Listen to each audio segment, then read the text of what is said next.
as a bike shop, I understand this product might not be for you, but I have a big range of dildos in my van. I want to talk you through them, and I want to see if they could maybe make their way onto your shop. I want to talk to you about the product.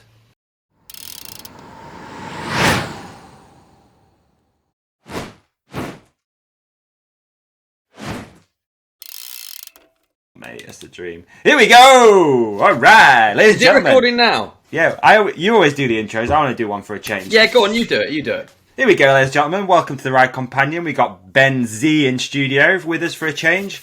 And this is episode number 41. So, thanks for sticking with us. Appreciate it. Podcast's been doing great recently. Thank you to you guys out there liking, subscribing, unsubscribing, and subscribing again.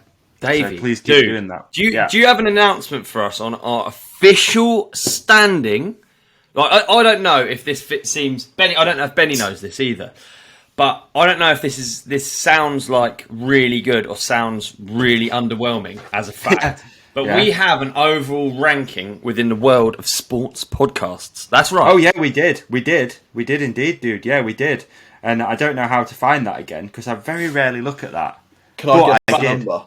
Yeah, let's get you there. This is in the world, Benny, and bear in mind there's a lot of sports. Yeah, all right, just to sort of There's a lot of sports and there's a lot of sports podcasts, so let's not read too much into it. And it changes all the time because it's literally on downloads that day when I looked. Got you. So it's is it number 69?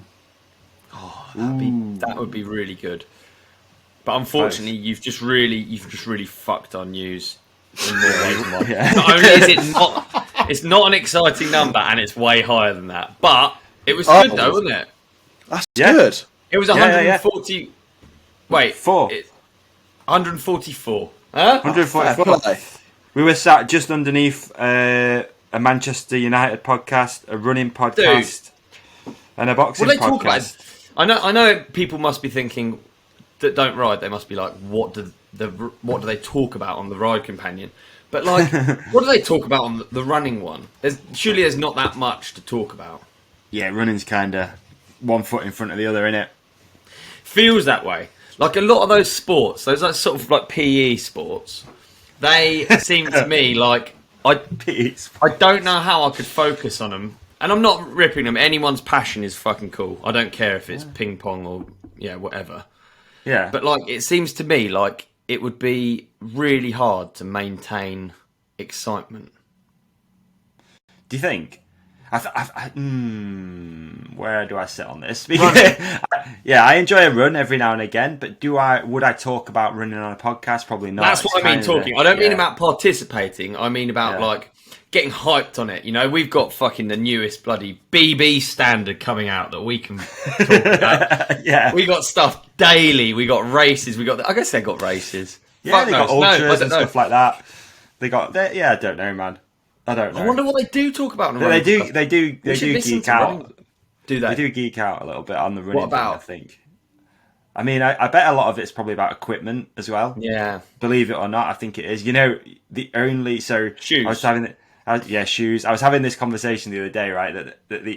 So with Saks, they do a comfort guarantee, and the comfort guarantee isn't really publicised too much because. Basically, it means if you don't like the underwear, you can take them back to the shop you bought them from and you can get your money back, right? Let's be honest, you don't want to be that guy walking into a shop with a pair of dirty underwear going, I didn't like these, right? You don't want to be that guy. Yeah. Lemonade stains up the front, bacon rashes up the back. Exactly. Just rendered these things. Guess who the only people are that ever really take advantage of the comfort guarantee? Runners. Runners will take back a pair of sweaty underwear. They just pebble dash those things. Yeah, they go for 20 miles. They pebble dash them on a weekend, and then they just drop them back. Yeah, and then some poor person's in a shop scraping off sweet corn and then boxing it back up. Obviously, you have to like send it back. Surely it's like car brake pads. Like once the seal's broken, you have to like can't be sold again. You don't want it again, do you? You don't want to be regurgitating used underwear. So yeah, we don't. The brand doesn't really publicise it too much because you don't really want to be dealing with sweaty underwear, do you? Yeah. Or dirty underwear, whatever you call it. So yeah. So good job, Davey, putting it out on your podcast. There's only a few thousands of people listening. Round of applause. Thank you, everybody. I don't know. Anyway, how was the weekend, man? How did you celebrate the resurrection of Jesus Christ? The resurrection, and what else was it? It was resurrection. Is something to do with rabbits. There's something to do with chocolate. There's so many exciting things going on this weekend. Rabbits, chocolate, Jesus. Mainly chocolate. Chocolate's very good. How much chocolate can you eat? Can you sink a whole fucking egg in a day? Oh, mate, I sank an egg in a day. I sank a full Easter egg yesterday, and 3 cream eggs. Yeah. I don't even feel bad about it. On Easter, I don't even feel bad about it. I can literally... And they're straight up reduced. They're reduced straight away. You go in the shop on the Monday, and it's all cream eggs with 30p, dude. I was like, how can I not buy a pound's worth of cream eggs? Yeah. You know? Absolutely, yeah. Things are going well, dude. I'm not shy. Like I'll spend a pound on cream eggs. I'm not bothered. I will do it. I will commit. Good, eh? I will lick that fondant all over my face. Like, bring me that cream egg. I want to crack Sunday, that shit. I am literally like one of those Saks returns runners. I'm joyriding, dude. I couldn't care less. I don't even feel guilt. I'll do a whole egg, do nothing, and then I'll do another whole egg. I don't even care. I didn't actually do 2 whole eggs, but I would. I'm not scared. Do you get Easter eggs as a gift? Did you get any? My mother did get me one, and nice. Georgie did as well, and I got chocolate bar. I've eaten a chocolate bar, and I've eaten George's Easter egg so far. Now I've got to eat Mum's. I only got that last night, so... What brand are we talking? What do we go for? Oh, I actually got... George got me.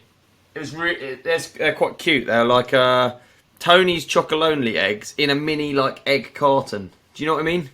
Oh, so really? Tony's is that nice brand, isn't it? That quite cool brand of chocolate. That's right. Yeah, we should. That's like a free advert, isn't it? But they have like chocolate against slavery or something, don't they? And then they have it so all of the pieces aren't equal because chocolate isn't created equally or something. Have you seen that? Yeah, is that why they do it? Pain in the fucking arse. I want to do a whole, Yeah, you want to do it in lines, don't you? I do, just to try and sort of limit how much I eat. It's a shit show. I'm just spinning in a galaxy of chocolate. Galaxy, pardon the pun. But like the Tonys, you just end up eating so much because you have no control. It's nice, that Tony's, actually. I like that stuff. It's really good. I get throttle jam on Tony's, yeah. Oh, let's reach out. Oh, imagine that. When I went last year, I went to that Blue Earth Summit, and they sponsored that, and they just had like boxes and boxes of it, and I was like just filling my bag, like where Spot the Northerner at the back of the thing, just filling his bag full of chocolate. Mate, health deterioration live on our channel, just week in, week out, and we just fucking inflate. Just gorging every day. Yeah. Hey, do you remember the old Easter eggs where you used to get the mug? That was dope, man. You get like the Smarties mug, the Kit Kat, because an egg used to come in a mug, and then it was the packaging. Oh, I do remember that. Yeah. Yeah, that was cool, man. And all of the mugs in the house were like from Easter, basically. That's how we used to live. Yeah, mugs are one of those things I don't need any more of. No, I have much too many mugs. I'm not social enough to get through them. We have a lot of mugs. It's half a dishwasher. A lot of Starbucks mugs. Do you? Yeah, you nick them. A lot of stuff. Yeah, all of them. I nick them from cool hotels. Shouldn't admit to it, but I've got some cool ones from over the years. Oh, nice. That's a good idea. Oh, I like that. That's cool. That's a good idea. Yeah. What? I didn't get any Easter eggs. Just to clarify, I didn't get one. Nothing. What? No, so I had to get my own. My mum committed with some chocolate, like it was, but we only got it yesterday. Didn't get it on Easter. Yeah. So it was like, because Emma's vegan, so it was like vegan fancy chocolate. So it's just cardboard. No, it's quite nice actually. And then I got Emma. I didn't get Emma an Easter egg. It's just the packaging an Easter egg comes in. I got Emma an Easter egg, a vegan Easter egg, which was quite tasty. Co-op were doing one. Obviously, I got it when it was reduced. You know, it was £2 instead of £4. So when I lost my taste with the Rona, I ate chocolate and it was just like eating like plastic, plastic. Really? Yeah, you know what I mean. It makes you realise it's just so unnutritious and not good. That's why you can eat loads of it, isn't it? There's that whole thing of like Pringles and stuff. That's why you can just keep eating it because your body isn't getting anything that makes it think that it's full or nutritious. if they put laxative in every chocolate bar, could you eat more of it? What? So it was like a circular economy, like you ate it, you shit just it so out, you shit more of it out, yeah, so it doesn't stay in you. Is that bad? Is this the start of me getting an eating disorder or something? I think that was your flapjack idea. Was similar to that, wasn't it? You shit it out and eat it again. Yeah, the circular economy flapjack. That's right. Yeah, I forgot about that. That was in like a hydration pack. Yeah, it was a hydration pack. Yeah, it wasn't the best one, was it? Was that even an April Fool's? I don't really remember where that went. The problem with these podcasts, I get through them and I like forget what we've talked about, and then you meet people and they talk to you, and then I sort of vaguely remember what they're talking about. No, it's the worst we've spouted. With like DMs, and someone sends you a link to something, and it's like a weird link that you're like, this doesn't relate to anything at all. They just send you a link, and you're like, what's this for? Oh, you said that thing on that podcast, and they're like, they go, I've not listened to them all yet. I'm on episode 20, and you're like, fucking hell, that's like so long ago. Like, I don't remember anything from that at all. That's a long memory. Do you reckon they go? That's a good point, actually. Right, I received some feedback the other day about content. So I have so many memory cards with all stuff on them that I'm yet to edit into YouTube content. And someone said to me, the fact that you're releasing something from Spain and everyone knows you're not in Spain takes away from it, makes it feel less current. I mean, there's no reference to popular culture. There's no reference to the current time. But do you think there's something in that? Like, is it good to listen to stuff that is right there, current, that day? You know what I mean? Like, live. Is there something in that? Like, the podcast now, if you went back and listened to old jobbies, they wouldn't like resonate in the same manner. Do you feel like there's anything that's like? I think we don't really touch on too much, which is time sensitive. Literally, we don't touch on anything. Yeah, it's not like I think there is podcasts like that where you're tuning in for the latest race results or whatever. We're not like that, so I don't think our content's time sensitive. But I just thinking about what you've just said about when you release stuff. Yeah, I feel like it's a bit. What's the word? It's like that. It's like how we are now as a society. It's like everything's instant. Like you're in Spain. People expect an edit from Spain. Well, where's the time come from? When are you going to do that? But that's like that instant. Everyone wants access to everything all the time, and I don't think that's sustainable. I don't know. What do you think? Is it like, could you have done that when you were in Spain? Probably not. No, absolutely not. No, I did 3 installments of this trip. It's so much footage to go through. I mean, if I had, someone editing for me, then maybe it would have been possible or closer to the time. But I personally don't see how it's relevant. I feel like it's like, I almost feel like you can hold content back and post it on a rainy day. I think so. I think there is truth in it. I feel like Benny will know more.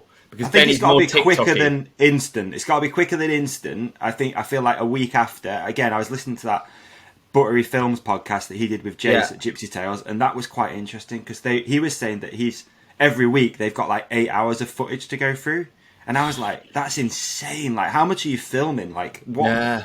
And then he makes it down into a 20-30 minute edit weekly. And I thought that's a lot of content to be filming. Like, that's every day, really. Like, hours every day, obviously. So yeah, I don't know. I feel like, I don't know. Fucking I've lost my train of thought. Right? I'll be honest with you. No, it is a weird thought. Like, all right, now, so we all agreed that now particularly, there's a certain type of rider, like a media rider or whatever you want to call them. Yeah.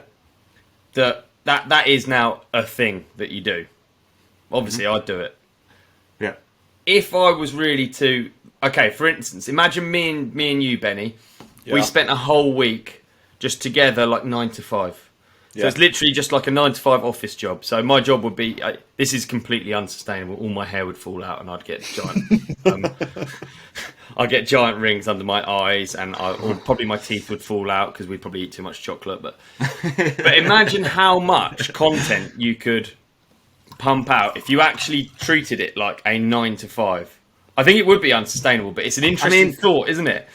Dude, this is my thing with you though. This is what I've said, and I know I'm not going to call you out about it, but I feel like there is a lot. No, that there is a lot of value in that. Look at it, what those guys do, and not to compare you and Buttery or any of those guys, but what they do and the life that you live is quite similar because you've always got something going on. You're always doing something that, not always, but you're often doing something that people might want to see, whether you're out riding with Brian or Bernard. I'm with you. Yeah, but also going to work sometimes is quite interesting, etc. So I think there is value in having like that weekly thing that comes out because it would be a cool thing that people want to know, like they, Yeah. But again, where does that stop?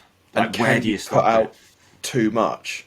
Like I look at Darkfest, and that is every day, new Instagram, new post, new YouTube video. Does it actually become too much? I hear you.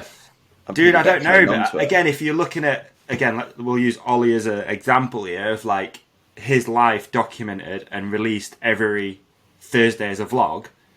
Some of them are going to be pretty boring, probably. Some of them, though, are going to be like hitters. It's like, you're going here to this cut media shoot, or you're going here to do this and do that. But then do you then run the risk of losing the enjoyment of what you do? Like you're saying, we always talk about, you don't have to film every ride, you don't have to film everything. You'd have to have someone with you that's basically a person that follows you around and films stuff because you just suck all fun out of it, I think. There's certain bits you'd be like, oh yeah, I want to film this. This is kind of cool. We're going to do a run down this new trail. That's kind of sick. But then at some point, you just want to enjoy it for what it is. Yeah, it would be good to work out a formula, wouldn't it? It would have to be someone that could ride, and it'd have to be someone that you could really hang out with. Yeah. And but the thing is with that, so again, the Buttery thing is it's those guys filming most of the time. And, Buttery's thing is a filmmaker. So he's filming all of his own shit. But I guess once you get into the routine of it, of like you always turn the camera on whenever you're doing something, I don't know, how hard can it be? Yeah, I think, do you know, often I go, so that, and a big part of the reason why I didn't release more videos quicker on that Spain trip was that I had too much footage. And that in itself takes so long to go through. All of this stuff, if you're listening and you're thinking, fucking, what is he banging on about? Your vlogs are absolutely terrible. I agree. I'm with you. But you don't know how much worse they could be if I didn't spend hours going through all of the stuff that is just like non-event. Because you do kind of just like, you're just living life. You've got a camera on. I don't know. Every single run on that entire video is a first run. It's blind. Okay. On a lot of videos that we shoot, like vlog style, and a lot of trips, you only do blind riding. So yeah. You don't know when the good spot is. If you imagine if you were riding around your home trails, you go down like 7 tracks that you were like, it's not worth fucking filming. It's just like, not because it's not a good track, because it doesn't look good. Yeah. Okay. So do you when you're filming it and thinking about, you're going to use the content as making a vlog, do you film it like chronologically? Are you like, right, I'm going to film and then that's going to go here? Because whenever I've done anything like a vlog or whatever, I'm not smart enough to film it in different order and then put it together. So I film it all in which is what I'm saying about what you could do. Monday, this is what I did. Tuesday, I did this. Saturday, I was out here like that. I think it'd be kind of interesting. Yeah. As someone who knows you quite well as well, like I'd still be like, I'm pretty cool. Like, I am with you. It's like, but then if you do a day, like imagine you're getting a week down to. All right, so let's just do a day's filming on your GoPro of your day and talk to the camera. How much footage approximately would you get? How do you know what to film? Like, I've been doing it a long time and a lot better at knowing when to film, what to film, knowing approximately what balance of riding and non-riding stuff I can get. Like, I know when Deeks is... I know when he's doing something stupid, it's worth filming him doing something stupid, or I know that when we're in the car and we're driving along, you film the side of the road, it sort of just tells a story, really. It's not like I'm not smart and I'm not good at it, but I know that I know I have to get those bits to make the story. Because I like it, dude. Yeah, I think not. I don't know. There's that, like you're saying, there's that fine balance of how much of it do you put out, how much do you film. But I feel like having a couple of days set every week of like, right, maybe you store a few things up. Like, okay, I'm not going to do that today. I'm going to do it tomorrow because I've got a filmer with me and doing it like that would be kind of interesting. I'd love to. I'd and it's love interesting to hang out with you, about, Benny. like, but what those people are doing, like those people like, again, not to use Buttery an example, but they are a pretty good example of just documenting their life and how much of a fan base they've created over literally documenting their life. Like that is what it is. There's not anything special going on really. Yeah. But yet you personally like interested to see what it's about. And well, I actually would be up for it. Maybe we should give it a go. I don't have enough money to pay Benny. He's too expensive. To pay Benny to hang out with me the whole time, I don't have enough money. It's just it's as simple as that. Spend all the money. And also, I feel like Benny would just hate. He'd just be like hanging around with his granddad. It'd just be like you enjoy it for a bit, and then after a while, you're like, I don't want to hear about fucking Dirt magazine anymore. Oh, yeah. If you did 9 to 5, 5 days a week, I reckon by day 3, it's stale. It's stale. You're struggling by then. I think a couple of days, 3, is a. I think that's a hitter. I think there's something there. I really do. And then obviously when you're out, Ollie, for example, you film in the odd bit, if something funny happens, you fucking grab it and you put it in there. I think there's something there. I really do. There probably is. Do you know what? Maybe it would be a good idea. Yeah, I don't. This is literally meant to be a podcast. This is meant to be a podcast. We're literally just talking about stuff that we might do now. But we could get Benny on for a whole day Monday. If we got Benny on for a whole day Monday, then we could film stuff and then record the podcast because we always record on a Monday. But this has turned into a meeting. Yeah, basically, we're doing a production meeting. Yeah, and the sort of regular sort of meeting that we sometimes do and talk about ideas. Yeah, live on a podcast. We're doing it live now. Stupid. So Ollie, right? So someone who, like you said earlier, you're a media rider. That's what you do. Blah blah blah blah blah. What you must have some sort of idea of like where does this go at some point? I know you don't really keep too much of an eye on it, but like where is it? Where do you draw the line of being a media rider? Do you document everything all the time? Like, do you? I don't know. It's what an interesting thing though. Like where it's all going, and talk about putting content out and how often people expect it, and how many Instagram posts they expect, and how many do you have TikTok? Do you have this?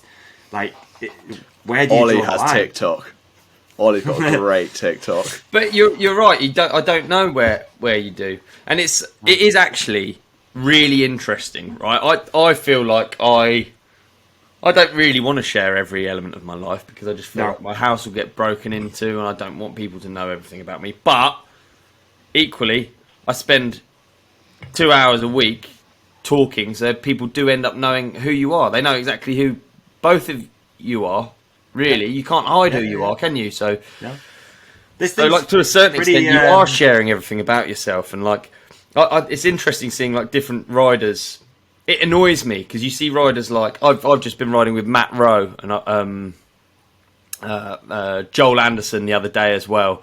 They're both guys that are absolutely killer riders, and then they don't have as big a following. I would love to see more from them. I'd love to if Rowie had a YouTube channel, I would watch it. Or if or if it's not Joel for everyone did. though. That's the thing, isn't No, it? it isn't, and I respect that. It's not. It isn't for everyone. It isn't, and I think it's whatever it's almost whatever you're willing to share to put out there.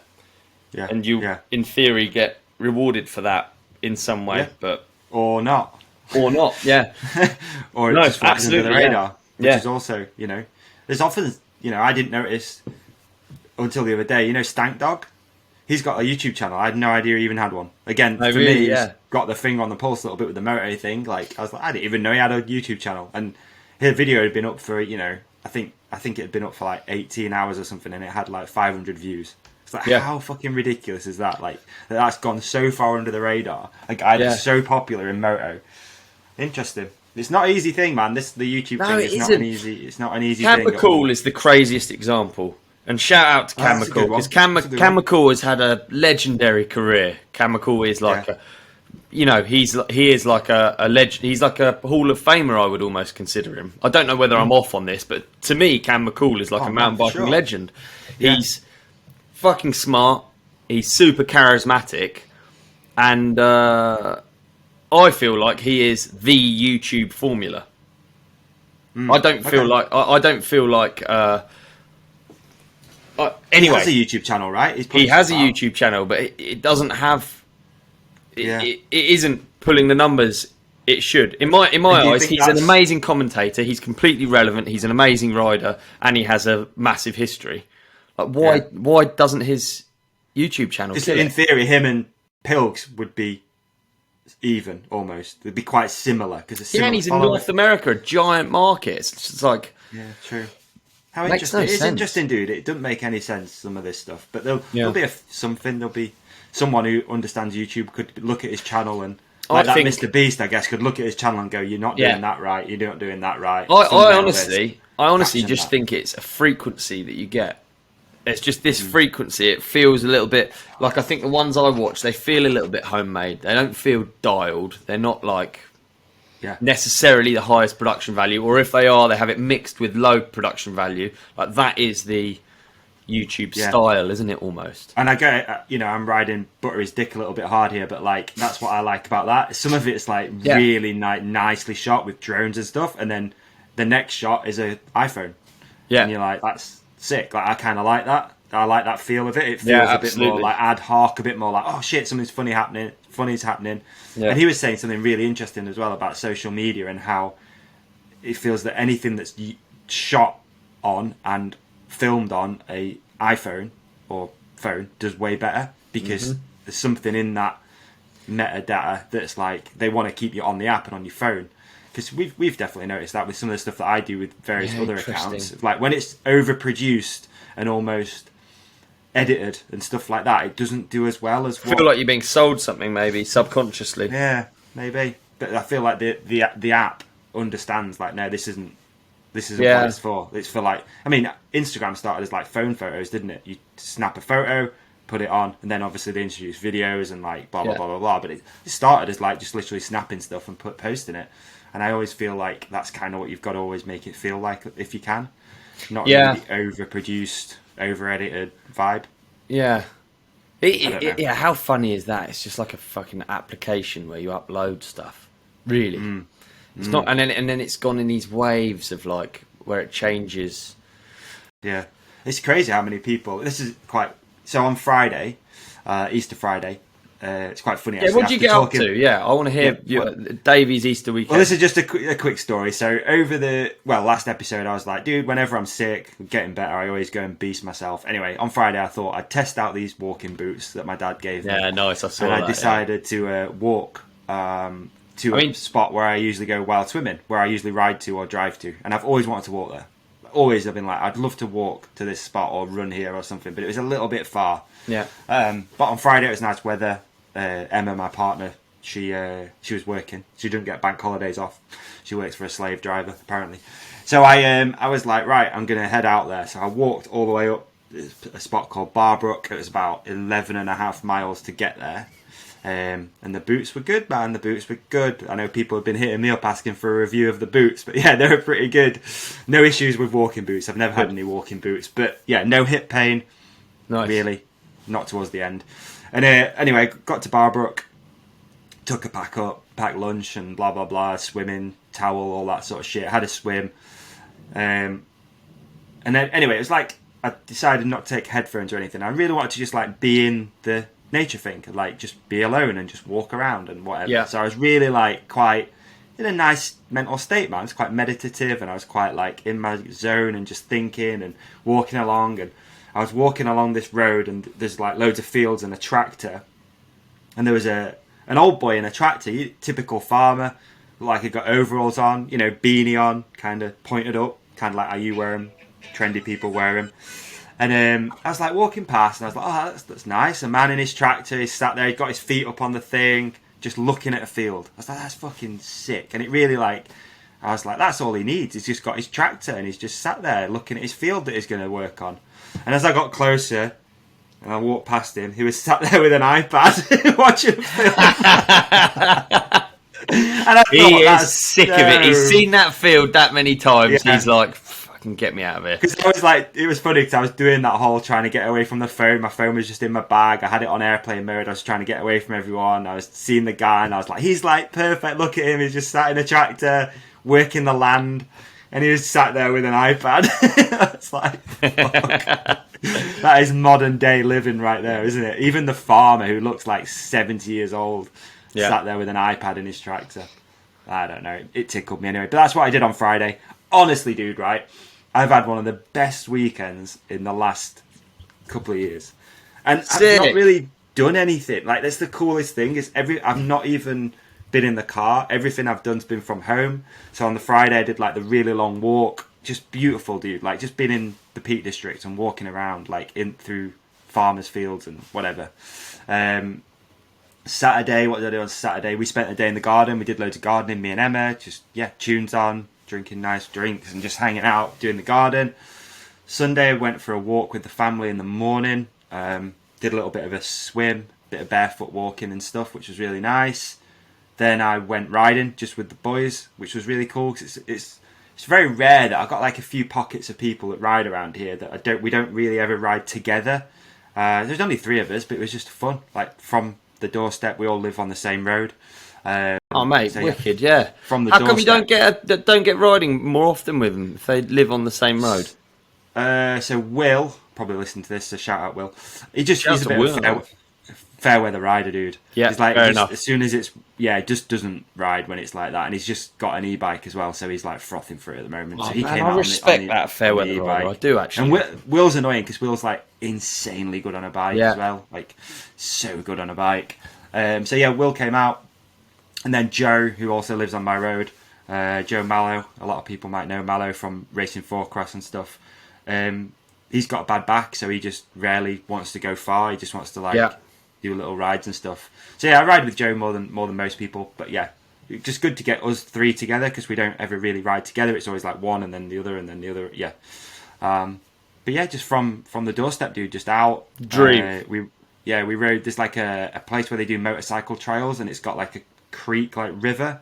And I've always wanted to try and ride from the top to the bottom of it. So that's fun. Just basically felt like Chris Ackrig trying to ride through all the rocks and slippery stones and shit. So that was fun. It was just a great day, dude. Like, we rode to the pub, beautiful weather, quick beer, ride back. And yesterday, did a pretty long ride yesterday as well, just on my own. My family all met at a local park, so I rode there and then rode home. Sounds good. Just a dream. Mate, honestly, like, do you ever, like, get a bit, the word's emotional. I'm going to use it, emotional. When you're just like in nature and you just stop and you just go, what the fuck? How good's like being alive sometimes? Like, it's so sick right. that like I'm just out pedaling a bike around or just walking around, and like sometimes you got to slow it down, man. That's what I mean. It's like I didn't have to go in a car. I just rode from my house or walked from my house, and like I didn't have to overcomplicate things. It's all about that simple life. Sometimes it's all about just it is, dude. The 4 days I reckon I've spent less than 20 quid, and I've had one of the best 4 days I've ever had. It's been that good. There's a lot in being happy with what you got, isn't there? Or happy just and what's more apparent than being happy with what you got than sitting on the side of a river and looking at trees and being happy. It is like all of the moments I have are like Dude, they're the moments that I'm just like I'm so stoked on just being here and being alive and having the opportunity to come out and do this. And sometimes you just got to remember that, shan't you? It's not about overcomplicating it and being on flights and having expensive shit. No. Dude, a pair of walking boots and you can be as happy as fuck. Like, they're free as well, those. And they were free. Thank God they were free because I wouldn't have paid any money. Wouldn't have paid a penny more. Yeah, exactly. So, it's just one of those weekends, man. It's just been sick. It's just been really, really nice. Good. Plenty of time away from screens and all that sort of stuff. Really. It's probably the least we've spoken in 2 years. I think I've not even spoke to you over the weekend, and that's good. You got a fucking break. You got a break. I actually, I'm similar. You've been on holiday. Oh, I have been on holiday as well. Yeah, I went on holiday. I went to Cornwall. Yeah.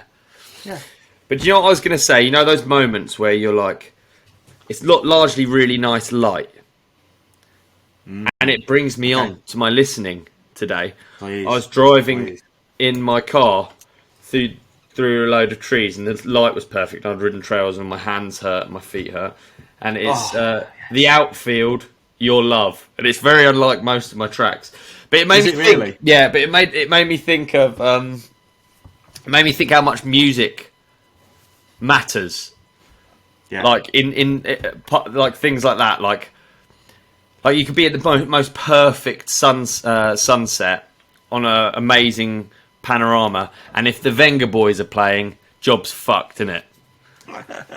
Like it is. Like some moments just are like summed up with music, and I still have it. I still hear tracks. Ruin any situation, I feel like. But yeah, I'm with you, man, 100%. That setting and then having the music on can really be a thing. Yeah, like, and for some people, the Venga Boys will go perfectly with sunset. You know, like drum and bass goes perfectly with the sun. If you ask Jacob Gibbons, drum and bass will go perfectly with the sunset.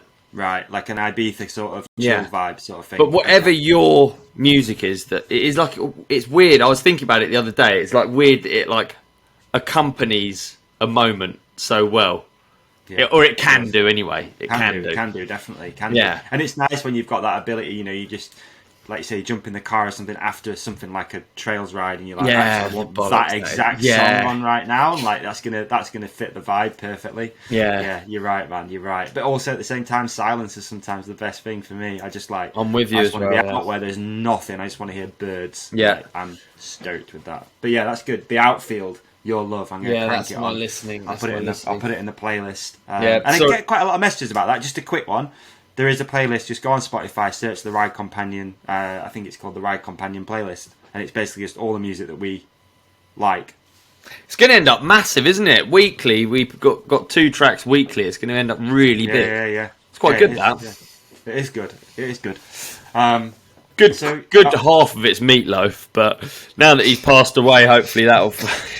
I'll start deleting them out there. Hopefully the percentage will go down, yeah. How was Cornwall? Yeah, it was a delight, thanks. It was a delight. We just hung out. You got beasted. Yeah, I get beasted on a road bike. I'm really, really tired. I've done too much biking. It makes me wonder whether I need to learn how to like chill out a bit better. I need to learn how to not do stuff the whole time. I just feel fucked now. I feel really wasted. I've done too much biking of every type. How many miles did you clock up on the road bike? I don't know, not that many. Wasn't too bad. Okay. But it's wasn't too bad. But just when you when you put all of it together, I've gone to a lot of bike parks. I've gone to a lot of dirt jumps. I've just haven't stopped. Just been doing like double days every day. Double dipping. Yeah, double dipping every day. It does make me wonder, like how. Like if I'm doing nothing, what do I do, or how can I be better at being more chilled? And I'd really like help from listeners. I don't know if everyone. I feel like I genuinely feel a little bit like I'm alone in this problem. Really? Quite a lot of the time. Oh, I don't know. I just can't stop, dude. I can't stop every day being like, I leave it 10 minutes and then I'll have to be on to the next thing. And I just wonder whether there's something in like not being like that. And like I remember to parts of like the lockdown, even just sitting around reading a book, doing like I don't have time for that already now, and I'm like, what even do I do? How interesting! Like, it is hard, man. It's not easy to turn off. It's not easy, especially when you've got businesses or whatever you've got going on and various projects. There's always something. That's the problem. There's always, and there's a lot of value in having a job where you leave it at work and you come home and you don't have to think about it. There's a lot of value in that. What do you do when you chill? When you properly like just do nothing? Like if I'm not great at it, dude. I'm really not good at it. I feel like a lot of people that I know aren't good chillers, but it's good being around people that are good chillers. No, it's not. Actually, I'm going to mention something in a sec. You've just reminded something that I want to talk about. But no, as for chilling, dude, I am quite into the whole meditation thing, so I will just do that. Like I will just. What does that look like, though? You say that, but what does it look like? You and your pants, meditation. So you listen to something. What do I physically look like? I don't know what it means. Like I don't know what it means. Yeah, if I'm honest, I do like a sort of binaural beats playlist or something. Oh yeah, like, I've had that on flights before. Yeah, exactly. So I'll sit and I'll just put that on for half an hour. Set a timer on my phone in case you fall asleep, so you wake back up. I like to think I like watching movies, but I don't. I usually end up zoning out and picking up my phone again.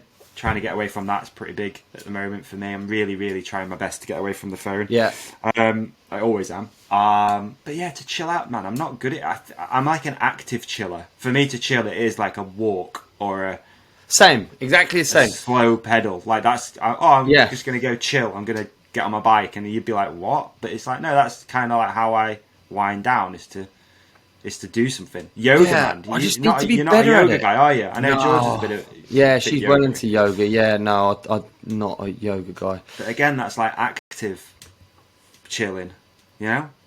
Yeah. So today, right, so for our listeners, we're recording at 10 o'clock. Is that right? When we met? Yeah, 10 o'clock.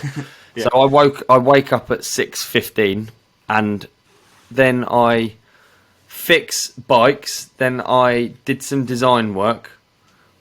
Then a friend came over to pick up the bikes. Then I cleaned this room, believe it or not.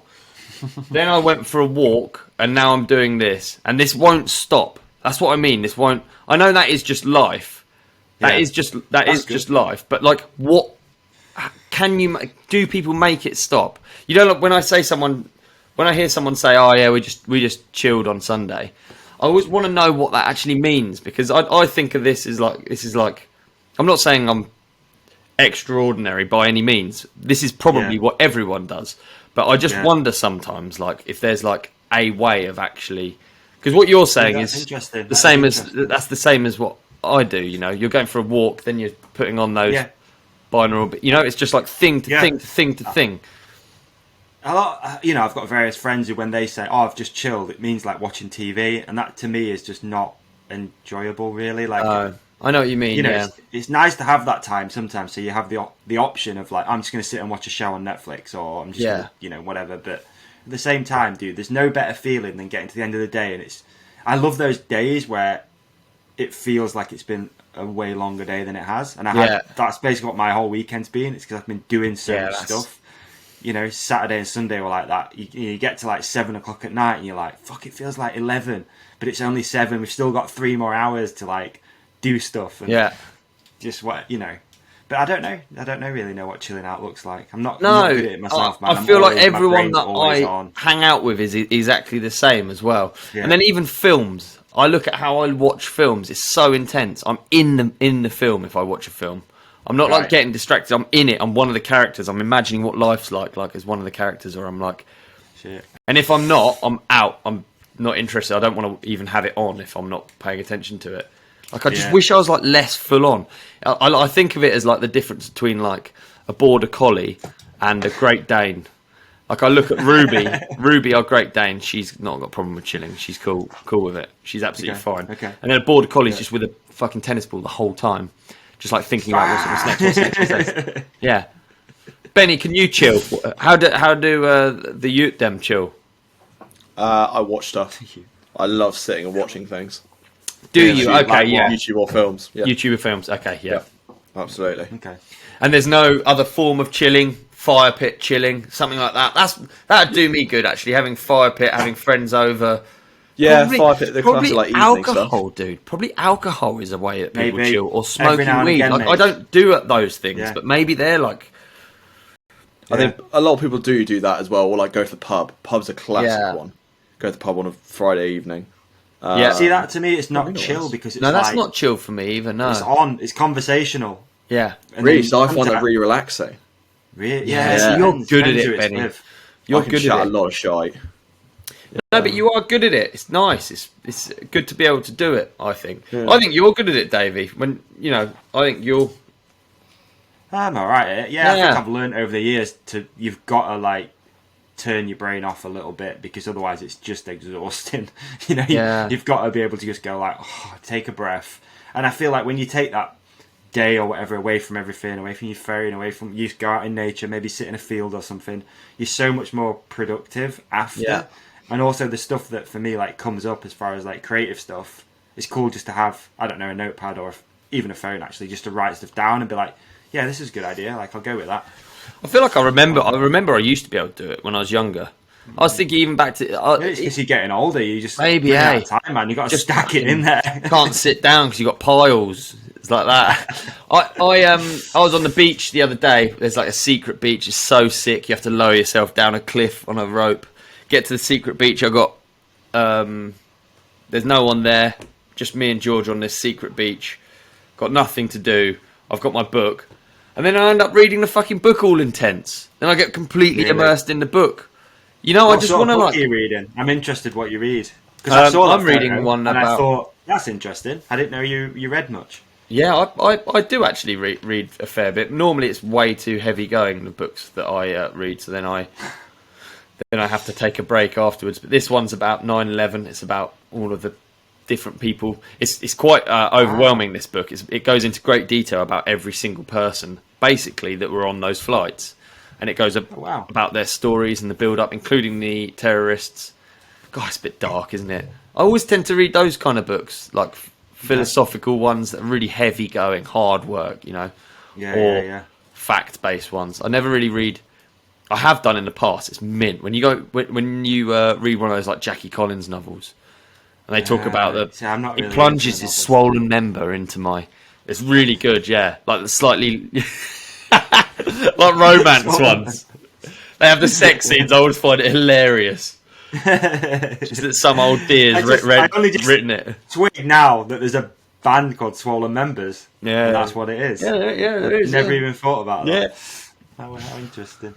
What I was going to mention is a lot of people probably like me have sometimes trouble sleeping, and it's something that you're talking about similar, is that like your brain's always on, you get in bed and you're like, oh, I've got this idea, blah, blah, blah. So I found, and I often do this is like a bit of an evening ritual, I'll find like a guided meditation, like a sleep meditation or whatever, binaural beats, something like that, podcast sometimes, and they're usually not great. You know, you usually end up get to the end, you know, I feel like if you get to the end of anything like that, it hasn't worked. Right. Yeah. So I found, and I wanted to share it because I think people will find a bit of value in this, and this is going to be my listening. I was going to use this. Oh, you're going to do binaural beats? Well, it's called guided breathing meditation for it's called deep sleep guided holotropic breathing meditation. It's a long one. It's a long one, folks. But I'm going to put a link to it. I've actually set up a playlist called Sleep, which I'll share. And honestly, dude, this thing it's 11 minutes long, and I have yet to figure out what's beyond probably 2 minutes because it's instantly I'm asleep. Really? And I find that so interesting. Yeah. And I just put it on my phone. I put it on my chest. Lay in bed. Put it on my chest. It does like a couple of breathing things, and then you have headphones in. Nah, I don't go it because it's uncomfortable if you fall asleep in headphones. You wake back up. That's the thing about binaural beats because they only work with in-ear headphones. Need it. Yeah. Like it doesn't even work with like, these. Wouldn't be good enough.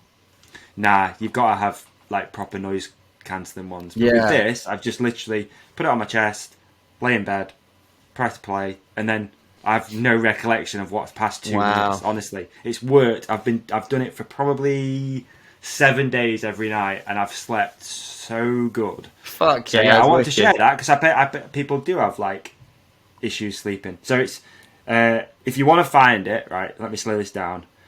Search on Spotify for Brain Sync Spiritual Sounds, and that's the person that's made it. Brain Sync. That's really hard to say. Brain Sync Spiritual Sounds, and it's the deep sleep guided holotropic breathing meditation. Holy shit! I sound smart. I'm really not. But yeah, it's really good, and I can't recommend it enough. Like it's I think anything that helps you get to sleep is great. Sleep's very too good. Right. Do you ever sleep with earbuds in, like as in like plugs? No, but I probably would really like that. Yeah, we sort of have to because their living area upstairs is above our bedroom area. Oh, right. Where I live. Okay. And it's like, it literally, I don't know, I think what they do up there is they do breakdancing and like with bowling balls in their hands. So they're just doing breakdancing. Yeah, so they have clogs on. I think everyone upstairs basically has clogs on and they have bowling balls in both hands. And then they sort of try and do windmills and stuff. Not at 10 a.m, dude. At 3 a.m. That's annoying. Yeah, so we put these earplugs in, but I always used to worry about never waking up if you have earplugs in, you know. But it's not a thing. And I wake up at 6. Do you go like really dark? Have you got like blackout blinds and stuff like that? You see, that's the thing, dude. You got to go like as dark as possible. Have you ever tried a sleep mask? No, I haven't. I've never tried a sensory deprivation tank either, and I really like the idea of it. Do you know what that is, Benny? Is that one of those rooms where it's just like foam all over? No, that's a psychiatric ward. It's a tank. So you can sleep on ceiling. Yeah. It's a Velcro room. No, a sensory deprivation tank is like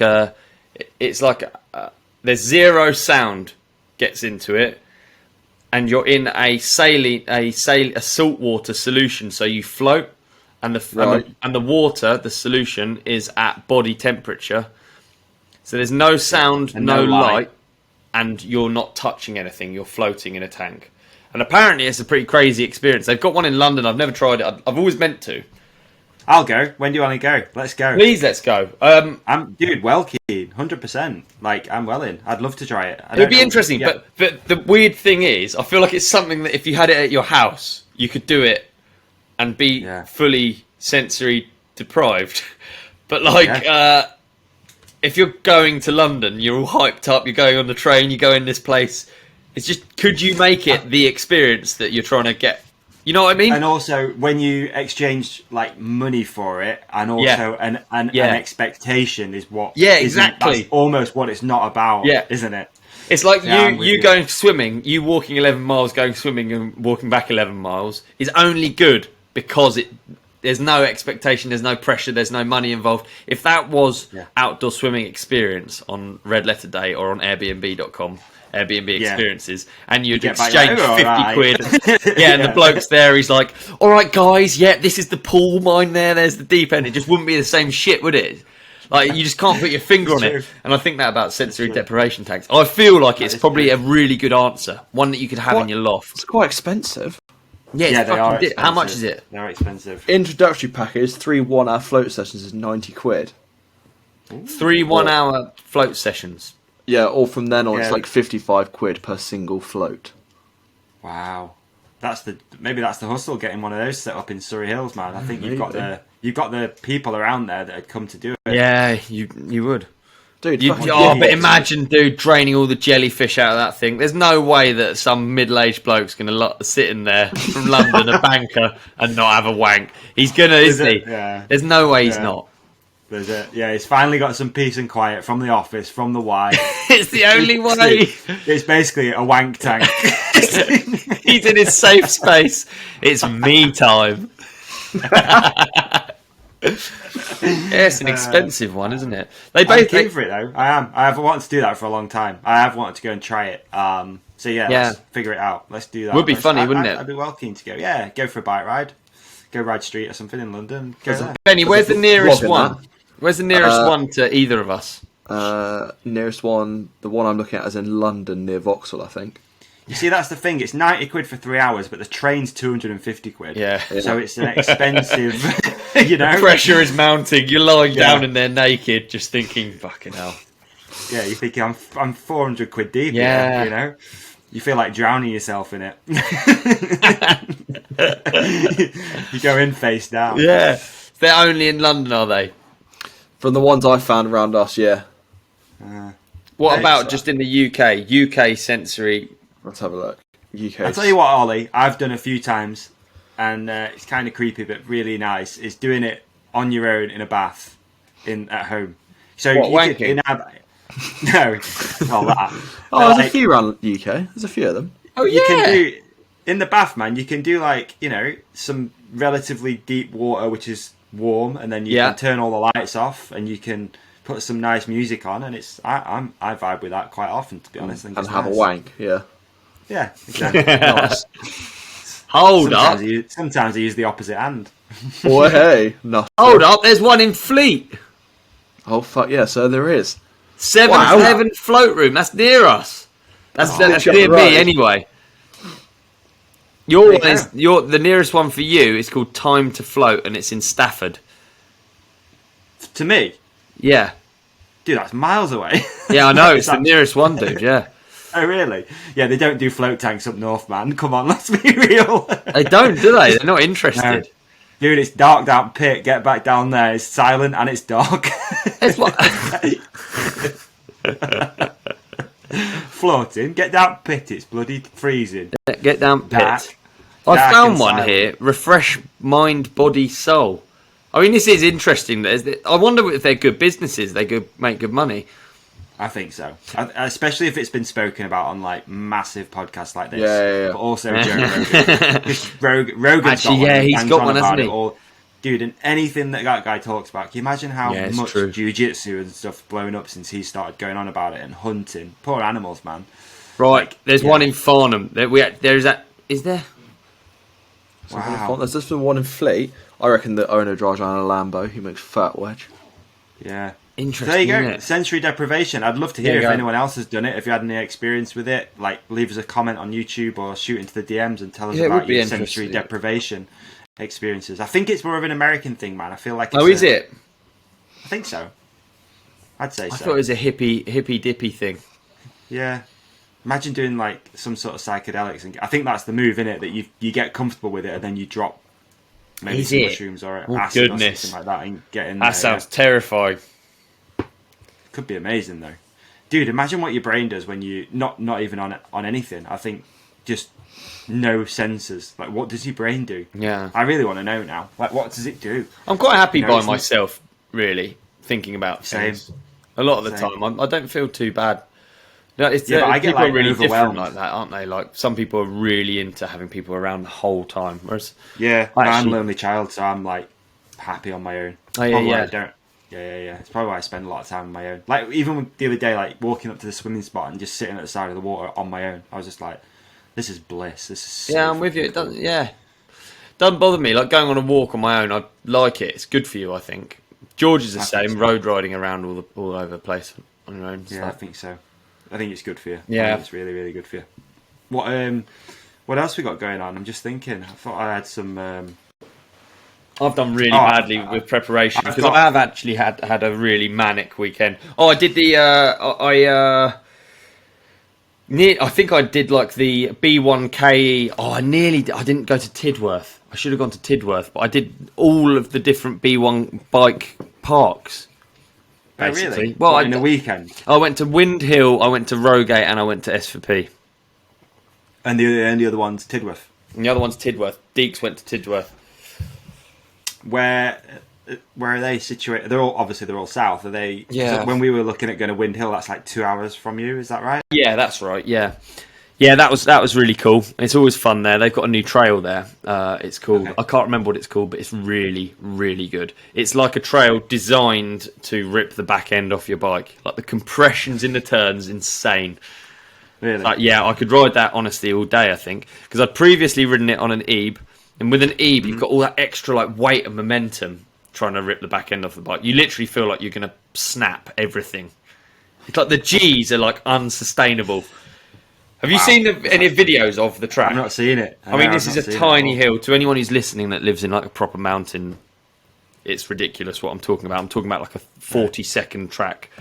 But it's like bench cut, and you just pump down, you take off, land, and then just... And you must be doing heavy G's in each of these turns. Really? And then and they're all just you ping up perfectly, just to... Yeah. Exactly. So they really hold you in, so you don't have to worry about like traction. You just pump as hard as you can. Yeah, it's quite cool. So I got to do that on my normal bike. Rode there with a really good crew. Then rode Rogate yesterday.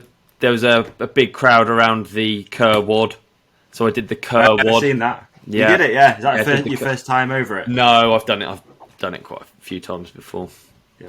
But I did the Kerr Wad. It terrifies me, the Kerr Wad, because... It's pretty big, eh? Yeah, you get sent videos of people, like, nose casing the triple.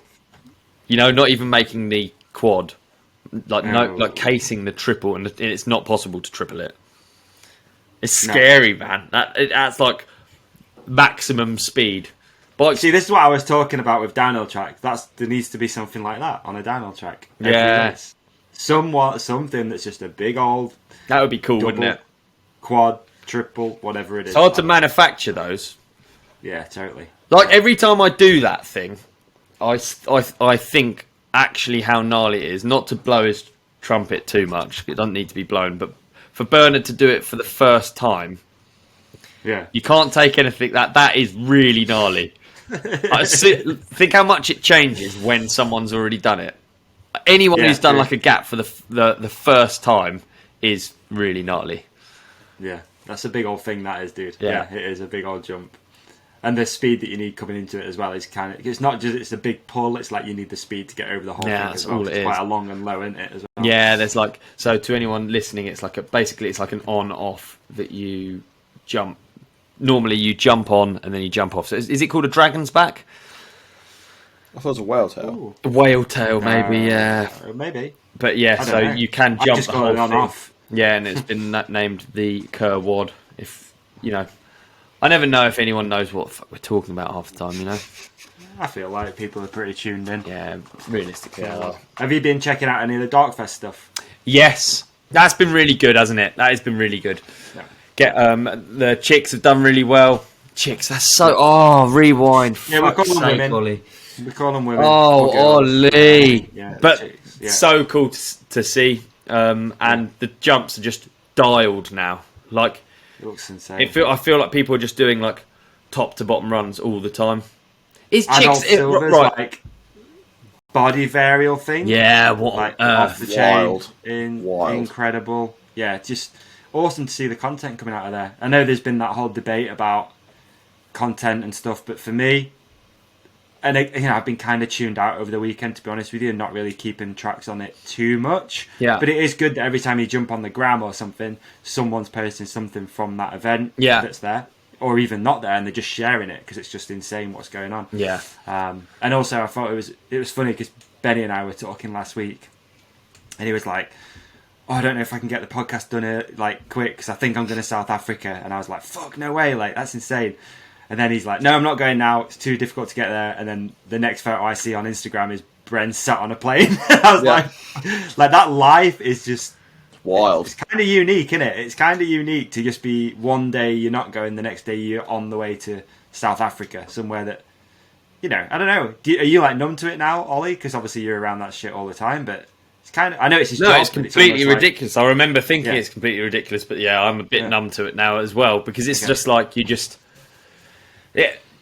I think what it actually becomes is what I didn't realise about it when I was younger was just that someone else is paying for the flight. So as soon as you remove you paying for it and you planning and you give up on having as much control over your own life, you just go with it, don't you? You just go with it. Someone could tell me I was going somewhere tomorrow and you just plod along, go in standby mode, sit in the plane.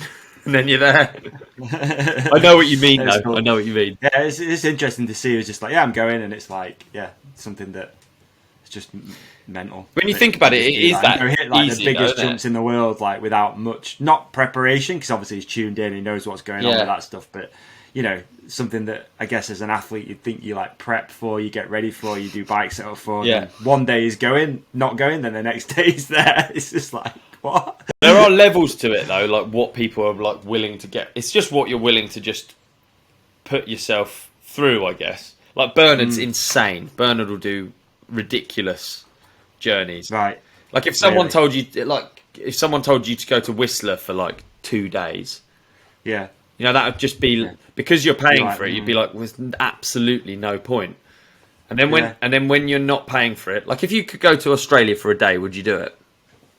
If you weren't paying for it, would you do it? Yeah, I think yeah. You would. I wouldn't be like stoked on it though. No, do you know what I mean? I'd still be like, I'll go. Like, depends what's going on. You know, who you're going to see and stuff, obviously. But it's like defining that line, isn't it? Because like, if when you get to Australia, if it's just like you're free to do whatever you want, or if you've got something really exciting planned, or with like. It's kind of different because it was worky, but like with the camper van thing when we were doing that, it would be quite similar. Of like, we've got to go to Norway tomorrow, and a lot of people would be like, "Fuck, that's cool, you're going to Norway." But when you're doing it so often, you're like, "I don't want to go to Norway tomorrow at all." No, you don't get to do what you want. Sitting on that plane and then like dealing with a customer and then coming home and driving all the way home, like not cool. So it's like you said, there's levels to it, isn't there? But I just thought it was really interesting that Bren was not going, and then the next day is in South Africa riding the biggest jumps. Like, it's funny, isn't it? It's just really cool. But yeah, it's been, like I said, I've not been super tuned into it. I think it'd be good to get Sam on if he's back, maybe next week. Definitely, I'd love to get him on.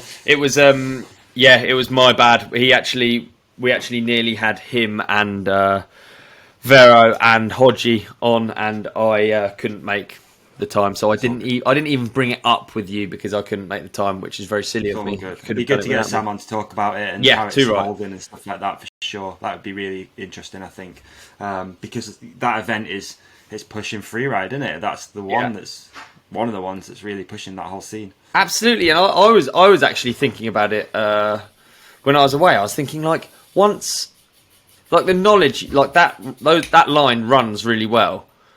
So he's made something that doesn't exist run really well, really efficient. So like, and quite safe. Yeah, I guess, and there are so many like there's so many like little things that he must have learned over these years of like ironing out problems and stuff that we will lose when Sam Reynolds doesn't exist, or when Clemens doesn't exist, or when like these people are very interesting actually, aren't they? Like what it takes to do it. Made me think like. It's all just that information that just goes with that person, unless you summarise it somewhere. Like, I'd love to hear, like, Sam's top 10 things he's learnt from building Darkfest, Dude, let's do it. That'd be interesting. Yeah, wouldn't it? Man. Let's get him on next week. A takeoff at 50 miles an hour, what does it look like? It's not the same rules. The same rules don't apply as a takeoff at under 10 miles an hour, do they? So no, not at all. Yeah, let's get him on, yeah. For sure. Yeah, let's do it. It'd be interesting. I'd like to know more about the event and how it all went down. But I'm guessing from that event, though, there'll be one edit which will come out, which will be like, this is the summary edit, whereas everything else has been sort of like, absolutely, social media footage and stuff like that. Let's see if we can get Sam on for some sort of premiere or just after the edit or something like that. That'd be cool, wouldn't it? Yeah, that'd be the dream. Let's do that.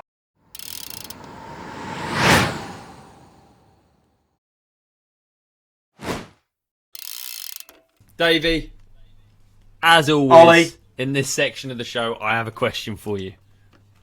Mm-hmm. Okay. Please, anything. I was after something to help me recover from all of the riding I do, which is quite a lot. I do a lot of riding. I went on the internet, I typed in compex.com and I perused through their product range. I decided the Fix 2.0 was the massage gun that I wanted. The therapy gun, I don't know what you call it. This, again, I need it to be clarified by you. I typed into the offer code thing. I typed in the Ride Companion, all in capitals. It gave me 20% off. The thing's turned up now. I was just hoping you could run me down what you do with it, because I know you've got one as well. Yeah, I have, mate. Here's one I made earlier. There it is. There's my quite similar. Dude, I love this thing. And I have taken a bit of a deep dive into the tech because I kind of wanted to know a bit more about it, basically, and what it's going to do and how to use it properly. So, this is the Compex Fix 2.0. This is a massager which helps warm up muscles before a workout and relieve stiffness after a hard session. 5 powerful intensity settings paired with a high stall force will give the intense pressure needed to help relieve the toughest spots safely and comfortably, which is very important, dude. When you're doing the massaging, you're doing it, across tender bits, maybe you've got stiff legs, calf muscles, etc. You want it to be not too aggressive, and that's what they've put a lot of research into, man, making sure it's not just hammering you to death and it's going to do more damage than good. So the tip is interchangeable. You just pull it off like that, look, you get 5 of them included, and basically that makes sure you can tailor your massage to your specific needs and specific muscle groups. The battery is removable, and a compact design and a quiet motor help provide relief anywhere and everywhere. So that means, dude, you can take it with you on trips and stuff. Yeah. Some of the early massage guns like this, dude, they sounded like a jumbo jet. And people were like, what's going on? And all you're trying to do is just, give yourself a little bit of a massage. But this thing's super quiet. You can barely even hear it's running. Can you even hear that I've got mine running now? Oh, very slightly, man. Like I said, that's fine. Wow. That's no problem, is it? This is the Compex Fix 2.0. There's tons of imitation ones out there, dude. But honestly, you want to go with a company that's put in tons of work on research, and that's what Compex do. That's why they're the number 1 massage gun. Simple as that. Number 1 massage gun. There we go. So, again, where did you go again? What website was it, and what did you do? I personally, you don't have to do it, but I personally went on compex.com. I searched for the Fix 2.0, and then I typed in the Ride Companion, all in capitals, and it just gave me 20% off. That's compex.com, the Ride Companion, all in capitals, 20% off. Everyone's winning. Boom!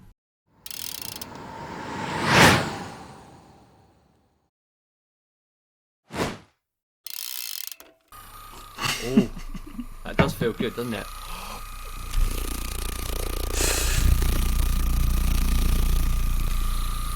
What does that sound like? Is that a cool sound? Yeah.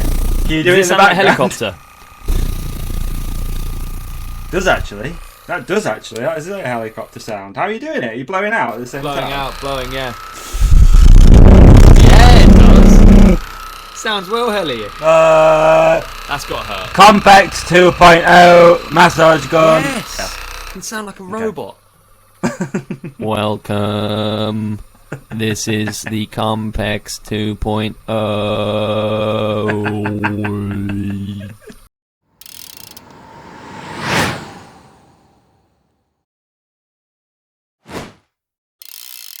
For sure. All right.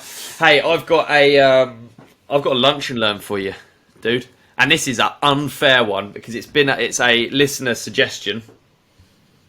Okay. The lunch and learn. Okay. Are you up for it?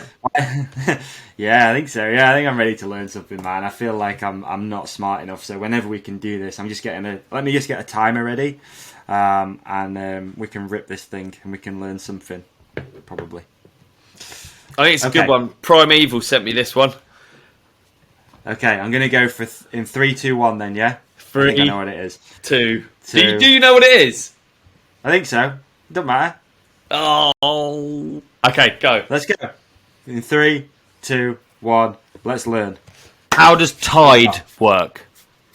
Yeah, all right. I thought it was that. Yeah, okay. Do you know? Yeah, I put it in the WhatsApp group. I don't know. Benny, I didn't watch it. Benny, how does Tide work? Well, I know how Tide works. I don't want to ruin it. How does it work then? Okay, you can't just say the moon. How does it work? The water bulges each side of the planet, and the planet rotates. He 100% knows. That annoys me so much. I was so looking forward to this lunch and learn. I said, I know. I don't want to ruin it for you. But the thing is with that... Yeah, go on. Go on. Let's hear it, Davey. I've grown up thinking it was to do with the moon. And that was what we were told. It is to do with the moon. Have I just not got to that part of that video yet when it talks about the moon? It's still the gravitational pull. 20 seconds. It is gravitational pull, yeah. It is. Well, Ollie, would you care to continue? Please, can we dig down a little bit deeper and let's figure out a little bit more about Tide, because I did watch that same video, and I appreciate that it's a bulge of water and that's going in and out. Yeah, that's all. That's literally all I wanted to do was know more, but I don't. It turns out I don't. I want to know more. Okay. What do you even type in? This is such a flawed segment, isn't it? We're too dumb for it. I've put in how does Tide work, and it's come up with quite a lot of things, obviously. Okay. And the top one is oceanservice.noaa. Can you see that? And it says how frequent are tides. Okay, the high and low tides are caused by the moon. The moon's gravitational pull generates something called a tidal force. The tidal force causes Earth and its water to bulge out on the side closest to the moon and the side farthest from the moon. These bulges of water are high tides. So it's obviously like the ellipse that you see in a diagram is really an extreme exaggeration of it. But if the Earth's flat, how does this bulge? Right. This might be where we reach a stumbling block, Davey. What I would like to know, and we can come back to this though, is how that first thing works. How does gravitational pull work? How is that? What is that? That's really true. I can understand how it does work, but actually it's one of those things that I take for granted. I sort of don't really know why. Okay, I get why the moon would make the water bulge out, but why actually? Yeah. It's the moon's gravity pulls. I guess it's because it's two different forces, isn't it? So one's spinning there and then one's spinning around it. Yeah, I guess. How? Okay, I'm sorry. Just doing a quick Google. How does gravity pull us down and not up? That's not what we want, is it? No. That's not. How does? Well, it's because I've spelt it wrong. How does gravitational pull work? Okay, and then I'm going to put moon at the end, and that should give us some sort of indication. Here we go. Okay, the moon's gravitational pull is the primary tidal force. The moon's gravity pulls the ocean toward it during high tides. During low high tide, the Earth itself is pulled. Hang on, my phone keeps ringing. It's really annoying. It's really putting me off. It makes sense though, because it's just tides, the Earth balls spinning around other balls. Yes. Balls spinning around. Really, balls. when you think about it, so we're spinning around the sun, right?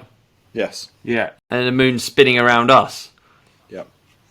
Tides are not highest directly opposite the moon, as you might expect. Oh, God, this is really confusing, man. I feel like when you just summarise it, like what they did on that video, you go, yeah, obviously. Yeah, it's when true. You try and dig into it a little bit more, then you start uncovering all these little like bits. That's 100% what's happened here. Really don't make any sense, and then you get really confused, which is exactly what's going on. I've got a question about space. Please. What do you think is more scary, the fact that we're alone in space or the fact we're not alone?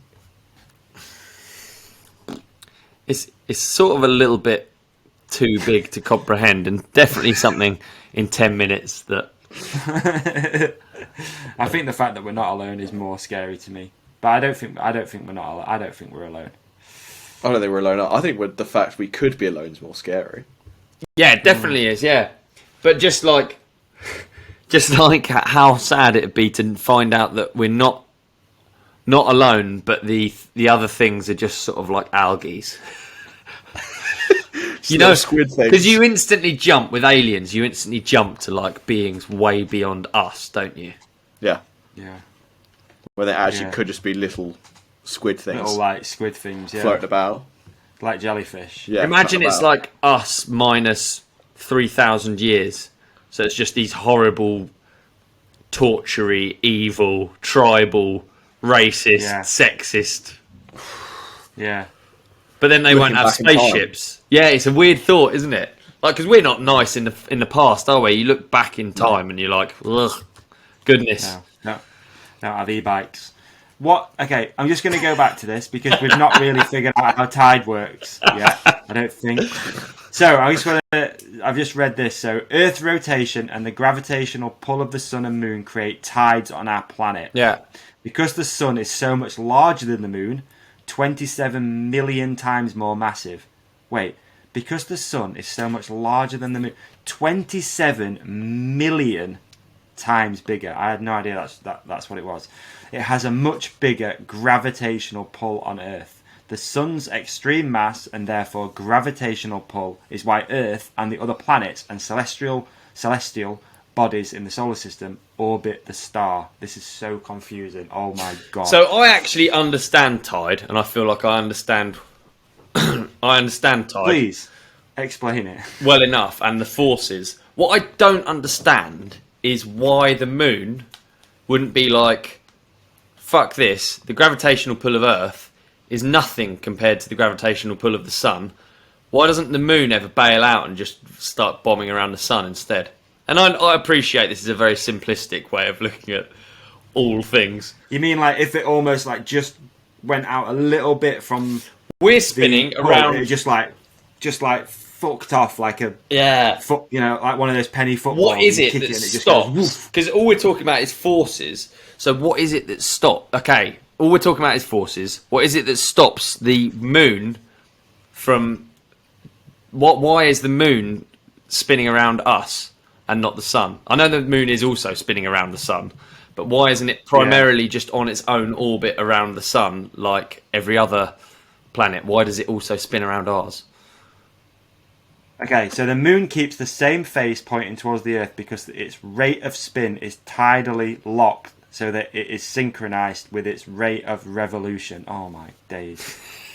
Yeah, hence why you have the dark side of the moon. The moon doesn't turn. You always have the dark side. Yeah, so we've never seen that side of the moon. Yeah. There's a giant Coca-Cola logo on it. Sponsored ad. They're just waiting for it to be turned around. Yeah, it's just got a Tesla logo. Yeah. Is the moon's rotation the same as its revolution? Okay, wow. The period of the moon's rotation is the same as the period of its revolution about the Earth. Ollie, I'm baffled. Do you not understand what I mean? Do you not understand what I mean? Is it because the mass of the moon is so small compared to the sun that the sun is less of a... So what it means is the sun is the moon has never turned. It's always stayed exactly the same, just going round like that. Yeah. So it's always facing us the same way. It's always facing us the same way, yeah. Yeah. But that's... I get that. It's on an axis and it's spinning around us. But we are spinning around the sun. So it is also spinning around the sun. Yeah. Yeah. It's but with crazy us, how we're so reliant on that one axis. Like that one little degree. Yeah. Yeah. We're on that one little degree. And if it moved a little bit, we'd probably be fucked. Like, but why are the forces? What if we're just talking about forces? What makes the moon stay in our gravitational in orbit of the Earth? We're like moving as well, aren't we? Like on Earth, and everything's moving at a certain speed, like through around the sun. Galaxy. Yeah. It's a bit much, isn't it? I don't think we can. If it'll ever come to a stop and just stop and be like, well, we're at the end now. We're at the galaxy. Maybe we have a listener who is smart. Cox. Do we have any listeners that are smart and that can help us with topics like this? Because I would love to do a lunch and learn and actually learn things. I think I get most stuff, but just certain things I get stuck on. Yeah, I actually don't think I get most stuff. I don't get nearly everything in life. Do you understand how tides work, though? I understand how tides work, 100%, yeah. I feel like we've shed no light on that at all in this 10 minutes. No, it's difficult in audio to do it without a diagram, isn't it? Yeah. Well, we're at the end now. 3, 2, 1. Best of luck with that. Enjoy the rest of your drive or walk or whatever you're doing. Bike ride. Enjoy the rest of your lunch. Yeah. Interesting. I don't know, mate. I tell you what I did listen to the other day, which was the episode, a Joe Rogan episode with Duncan Trussell, and I always really like the Duncan Trussell episodes because they get quite deep. Yeah. It's a bloody good episode. I dare say anyone should listen to it, especially when they talk a lot about like how old things have just gone, like it's forgotten, like old. Honestly, dude, whoever keeps ringing me, if you're listening to this, stop, please.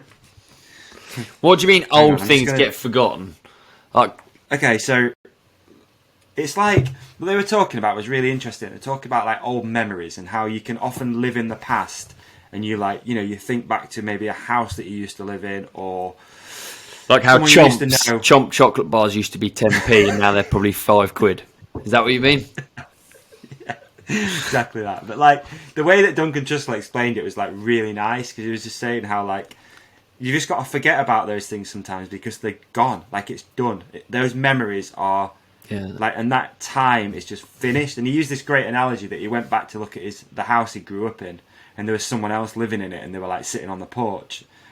But he like imagines that house as like his mum's house, and he was saying how like it was a really liberating thing to just go, forget about that time. Yeah, like, it's done. Like all that stuff is just gone. And I think a lot of people get caught up in living in the past and trying to be nostalgic too much, maybe, and maybe trying to live like you used to. And those times are done. Like it's forgotten about.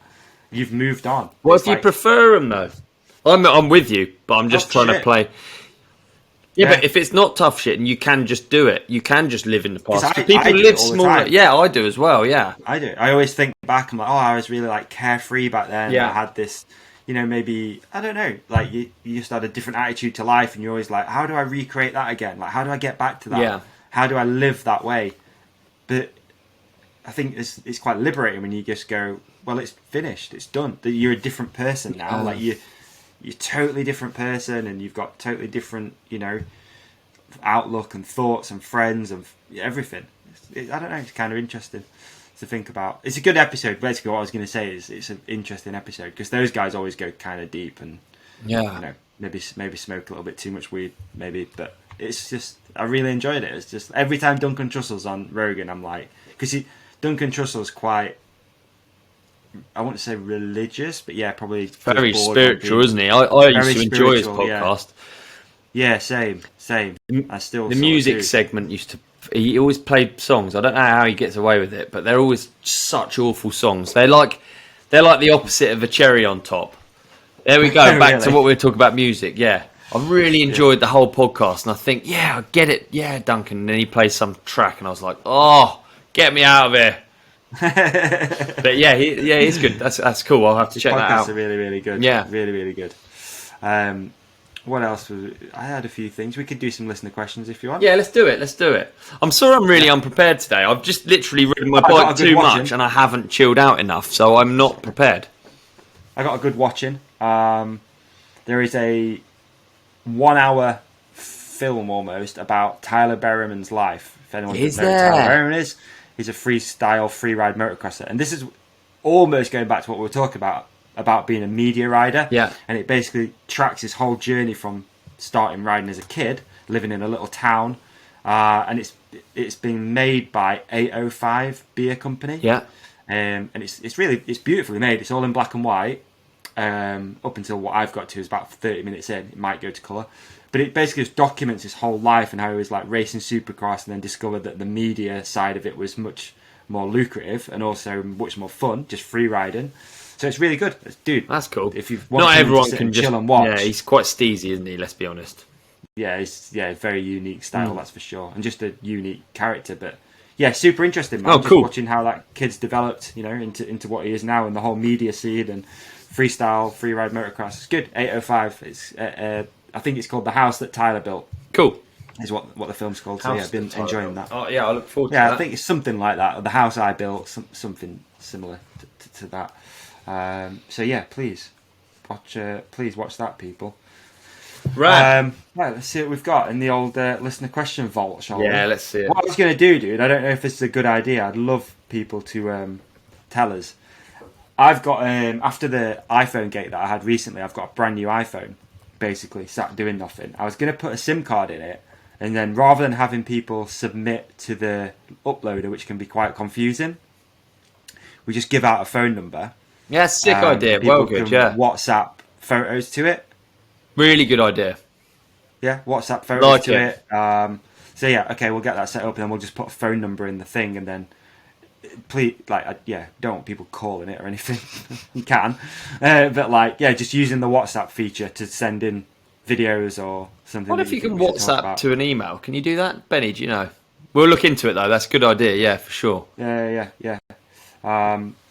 So I don't actually. Something else that came up over the weekend was from a listener, which was shedding light on this whole National Downhill series and not letting Rachel Atherton race because she didn't get an entry. So apparently there's really limited spots in the National Downhill series for girls, women, chicks as you call them. I looked it up. Apparently it's not that derogatory. I feel bad. I'm sure it's not. I'm sorry for it. I think Olivia, the engineer, sent it to me, I believe, and now I can't find it because we get so many DMs on this account. So thank you for that. Olivia, the engineer, but basically was saying that Rachel couldn't enter because there wasn't enough spots, and Woodman MTB, I believe, has been talking about it quite a bit. So there's 108 male spots in 13 to 18. Hang on, 108 males in 13 to 18 in 3 categories, 6 females in the same age range but in 2 categories. So few together, and they won't hold back spaces. Oh, they don't hold back spaces for women riders. It's real hard, dude, because you're fucked if you do and you're fucked if you don't. Because if they then let her in and then people had found out and then she gets preferential treatment, then you get told off for that as well, don't you? So yeah, it's saying that basically there's 18 female spots to the 221 male spots, which does seem... Oh, right. Oh, I got you. Fair. I see what you're getting at. Yeah, okay. Yeah, there's not enough spots for her, basically. So, yeah, that is shit, isn't it? Yeah, I don't really know. Don't know. I'd love to get Rachel's thoughts on it. I'm sure she has a bunch at some point. But yeah, I don't really know what to say on that. I'll be honest with you, I'm sorry. No, sounds bad. I didn't realise that was the angle that it was. Sorry, I should probably tell you I was going to bring stuff like that up before I do bring it up. No, we could have disclaimer. Found out a little bit more about Olly, it. don't say chick. Big up everyone who supported Lacquer as well from the last episode. That offer code is still live. Ride Companion gets you 2 months free insurance. So that's really cool. Got a bunch of messages from people that have been using that. Sorry, that's just me when I open the DMs and see a bunch of other stuff. So here we go. Listener questions. Let's see what we've got. Here we go. Bricklaying by Dean. Boots and cats. Listener questions. That was alright, man. I'm impressed. Best jump bike for beginners starting out. Best jump bike, Ollie. What you got? I tell you what, I'd love to do an advert, but I'll be honest. On a jump bike, it just doesn't matter.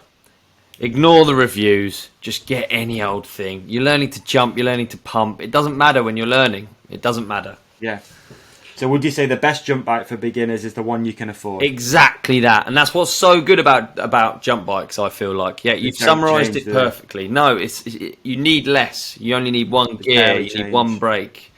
You can have a rigid fork or a suspension fork. It doesn't matter. It's like... Totally. That would be my thoughts on it. I don't know about what you think. Obviously, I have preferred stuff. But I've been doing it a long time, man. Yeah. And stuff. But I think the one you can afford, the one you can pick up at a good price just to get started, and then once you do get a bit more, I'd say, comfortable, maybe then you do need to look at specific brands and stuff like that. Obviously DMR make a great one, blah blah blah. I just think don't worry yourself. I think people worry too much about that stuff, and on jump bikes it's like the clearest thing to like with this you don't have to think about size or anything like that, as long as it's got like, regular size 26-inch wheels, I guess. And it's not going to fall to pieces. I think you're going to be spot on with it. There's less benefit from your machine than in other settings, So I'd say Okay, at Benzai Reef, at Odubs, you hinted you might race again when older. What discipline would you race? Oh, did I? I don't know. Did you? I must have done. It's so bad, isn't it? You just forget what you said. Yeah, maybe I will. Do you know what I probably was referring to then would be like, if it was like a social, or if it was like you had kids and they raced, but it'd probably be downhill or enduro. Enduro seems to me like a fantastic day out. If you don't care about racing, in enduro you get a lot of riding in. So it'd probably be that, Or maybe four cross. Used to love four cross racing. Used to love downhill racing. I don't think I'd race cross country because I don't think I care to train that much. No. I can't think of anything worse than jumping in and just trying to do a cross country. I'll tell you, exactly. I'll tell you what racing I'd probably do. Hot seat racing. Next question. Oh, dude, you're the king of hot seat racing. Yes, dude. Yes. You've already got the belt. You're the champion, man. Yes. I'm like Tom Cruise of Scientology to racing. I'm like the, you know what I mean? Like this sort of weird offshoot. At bottom end 7, guys, favourite bike you have owned and why? Favourite bike? I'm going to be honest here, and it is actually honest. It's the Focus Jam, because it's a... we always talk about that like sort of like one bike garage, but it probably is that for me now. Like a trail bike is just the best, and the Jam is a linkage driven single pivot, so I can go the whole winter long without fiddling around with endless linkage going wrong and this and that. And 150 millimeters of travel means I can ride here in the UK and still get on a plane, go and ride on a chairlift, and I don't feel like I've got too little travel. I feel like I could get away in the Surrey Hills with a 130. Yeah. But I would then get on a chairlift, go ride some big bumps, and I'd be rattled all over the place. So that is my honest answer. Focus Jam. And I'm currently running the Jam Carbon, so why not go with that? It's just over there. I like it. I'll flip the script then a little bit and go for my most memorable bike was actually a Giant STP. And it was an STP 0, and I got it. And the reason it's so memorable is because I got it when I went to Australia for a year. and it was just like one of the first times I'd ever bought a bike myself. Yeah, if that makes any sense. Like it was, and like a new bike, and I, it was early. I don't know, 18 or something like that, 19, 20, I can't remember. But I remember like actually physically saving the money up, walking to the bike shop, buying that bike, and I rode that thing for years. And again, it was a dirt jump bike, a giant STP is a dirt jump bike. So I never changed it, spec never changed. I had it for probably 10 years. Sick, isn't it? And that was my dirt jump bike. Yeah. So I'm going to revert back to what we were talking about with dirt jump bikes. It wasn't expensive, really. And I travelled all over with it, and it was just so fucking fun. There you go, bringing it back around. Nice. Yeah. Hey guys, can we pause? I need a wee so bad, like insane. Dude, I do as well. Do you? Wicked. Yeah, nice. Good pause. Yeah. Time for an ad. All maybe. Right, great pause. Sorry, Benny. Oh, boys got small bladders. Yeah, I know. Well then, team. Sorry, Dal. I guess it's just me. God, they are old, aren't they? Jesus. They do whittle on sometimes. What else can I talk about? Anything? Nothing comes to mind. No. How good is this podcast, though? Hope you enjoy this primo content flowing out of my mouth. Whether this will be in, I don't know. I can hear you talking while Good, I'm glad. I can hear Olly in the background. Hello! I got a dick in one hand and I got two dicks in both ears. Fucking chatting shite. Unreal. Oh dear. Brilliant. That's funny. Dick in one hand and two dicks in both ears. That's brilliant. What a way to live. I'm going to own that one. I enjoyed that little gag. It really tickled me, to be honest. Good, I'm glad. That's what we're looking for here. I've drank so much coffee, it's kind of ridiculous today. I've not stopped drinking coffee. Legend. And my phone's doing my head in because someone keeps ringing me, even though I've texted the number saying stop calling. Will you? Fuck off! Stop calling me. Stop that! So annoying. Sorry about that. That was intense. I was like... Yeah, same. I was struggling. Good, I'm glad. I love how we got our own podcast and then we're too worried to stop for wheeze. You know what I mean? Like... Too concerned. No. Yeah.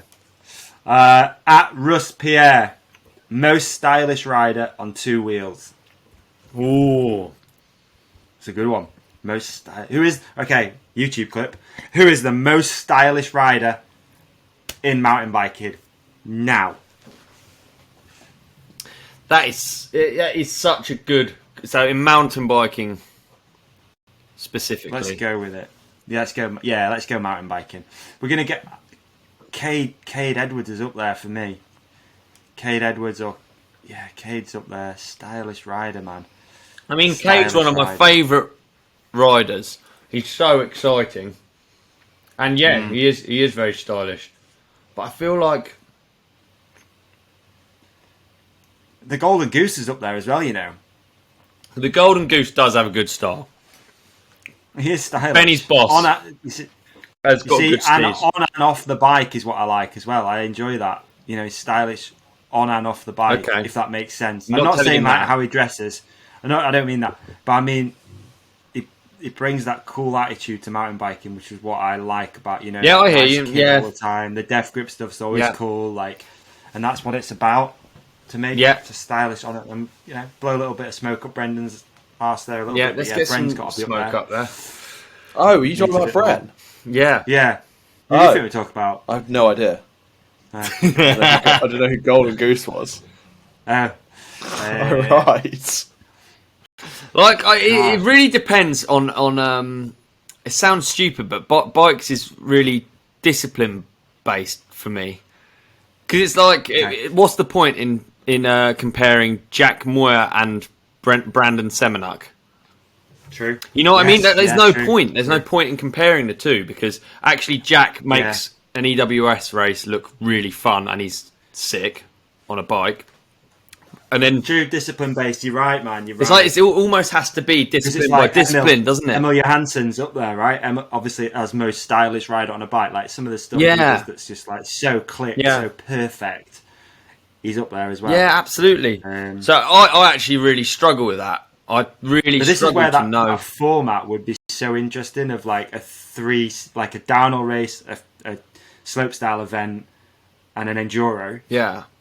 Or I don't know, a best whip. I don't know. And try and figure out like who is the most stylish across all those things. I really like Fedco on a slope style course. But then I really like Brooke McDonald on a World Cup downhill run. You know what I mean? It's really it is actually something that's really difficult to categorise. I like seeing Cade and Chaos at a whip off because it's like watching two crazy people. They're like in a separate contest, like that isn't actually competitive. They're on their own, just the two of them. Yeah, like Beavis and Butthead. I don't know. Yeah, it's a really great question. It great topic. Well, I'd like to hear everyone else's. Yeah. Who is it? Who do you think? Yeah. Let's see it. Let's get a conversation going. Yeah. This is a good one, actually, probably for you, Ollie. That guy 404. Tips to jump higher and not further on dirt jumps.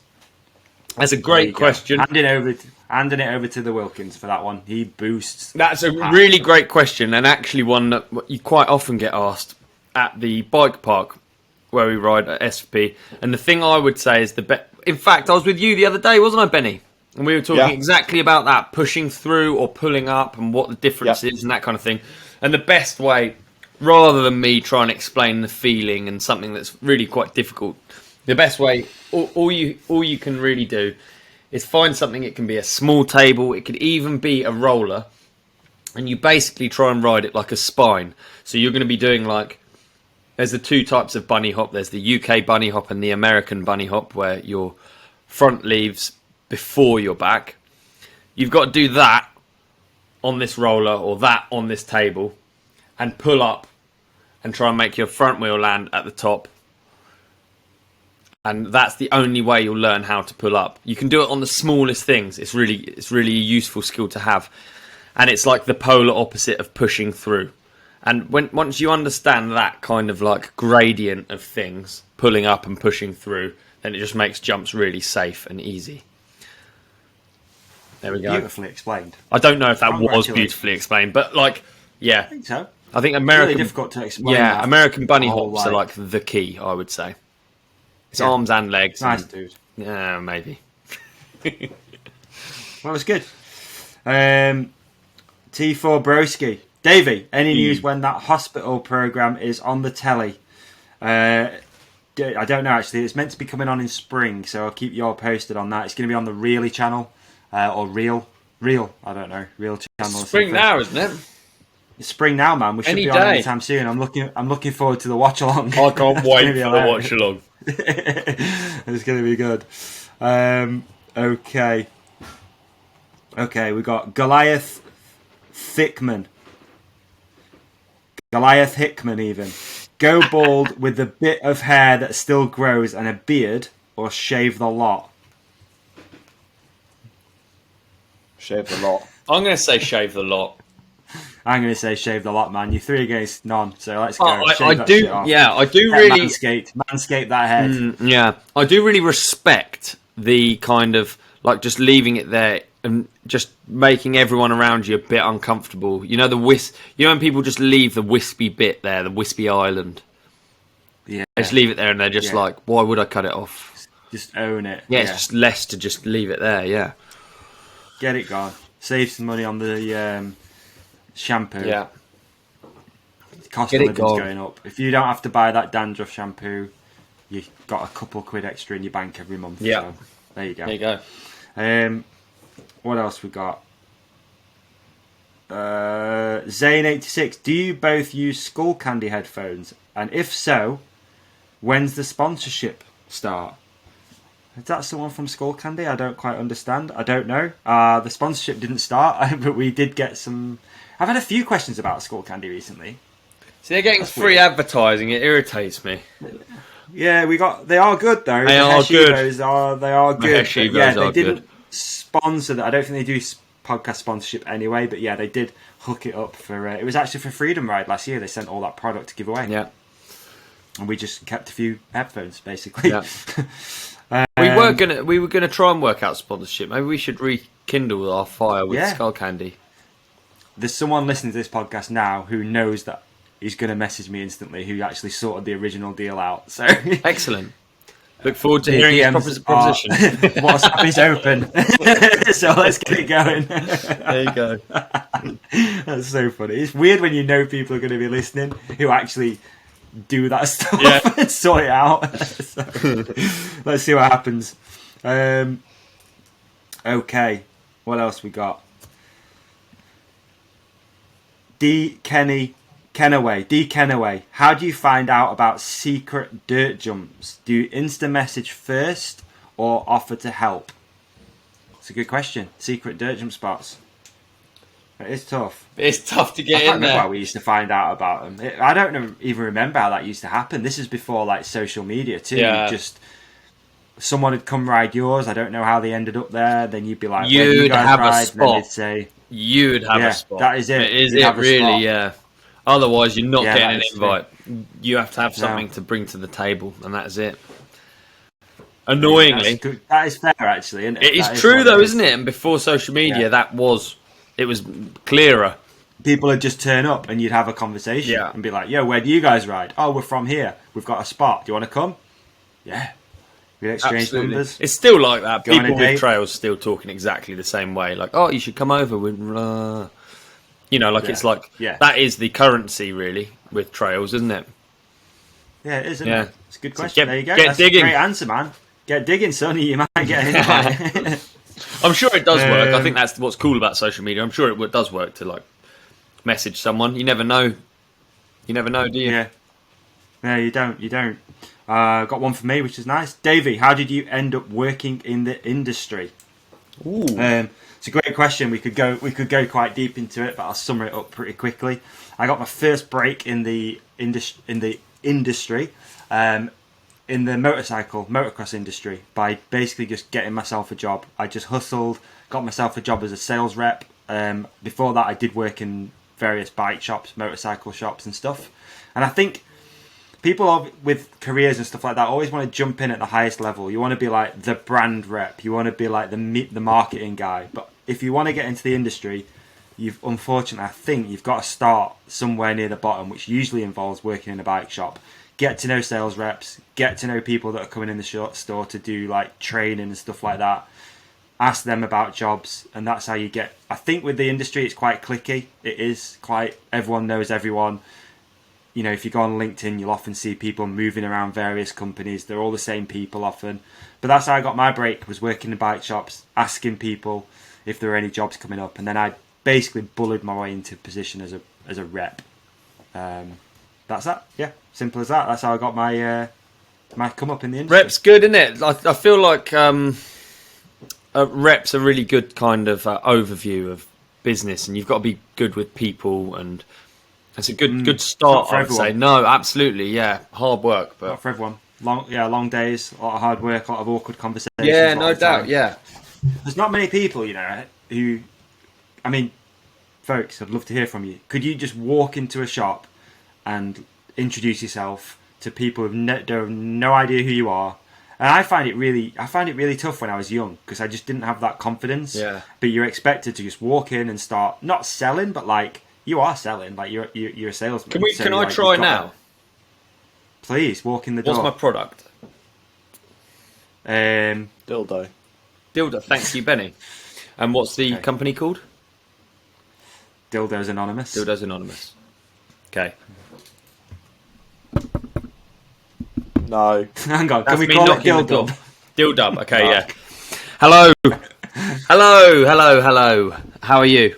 Hi, mate. Pretty busy, dude. What is it? You've got customers in the shop, phones ringing. What is it? What do you want? My name's Olly, and I was just hoping. Olly Wilkins, and I'm from Dildub. And I just wanted to take a moment of your time, if it's not too much hassle. Maybe we could grab a coffee, and I wanted to talk you through my product range. Just stand at the back of the store for a bit. Like, let me just serve these customers. Hey, honestly, that's not a problem at all. You do your thing. I understand how this works. I'll be right with you. Is that good? Okay, then we're going to fast forward about 3 hours. Like, you're still stood in the shop waiting for a moment to talk to you. Bit frustrated. Yeah. Anyway, and you're like, okay, sorry about that, mate. You've got 5 minutes. Oh, 5 minutes. For the sake of the podcast, you've got 1 minute. Okay. 1 minute. Well, first of all, I'd like to say thanks so much for your time. And, as a bike shop, I understand this product might not be for you, but I have a big range of dildos in my van.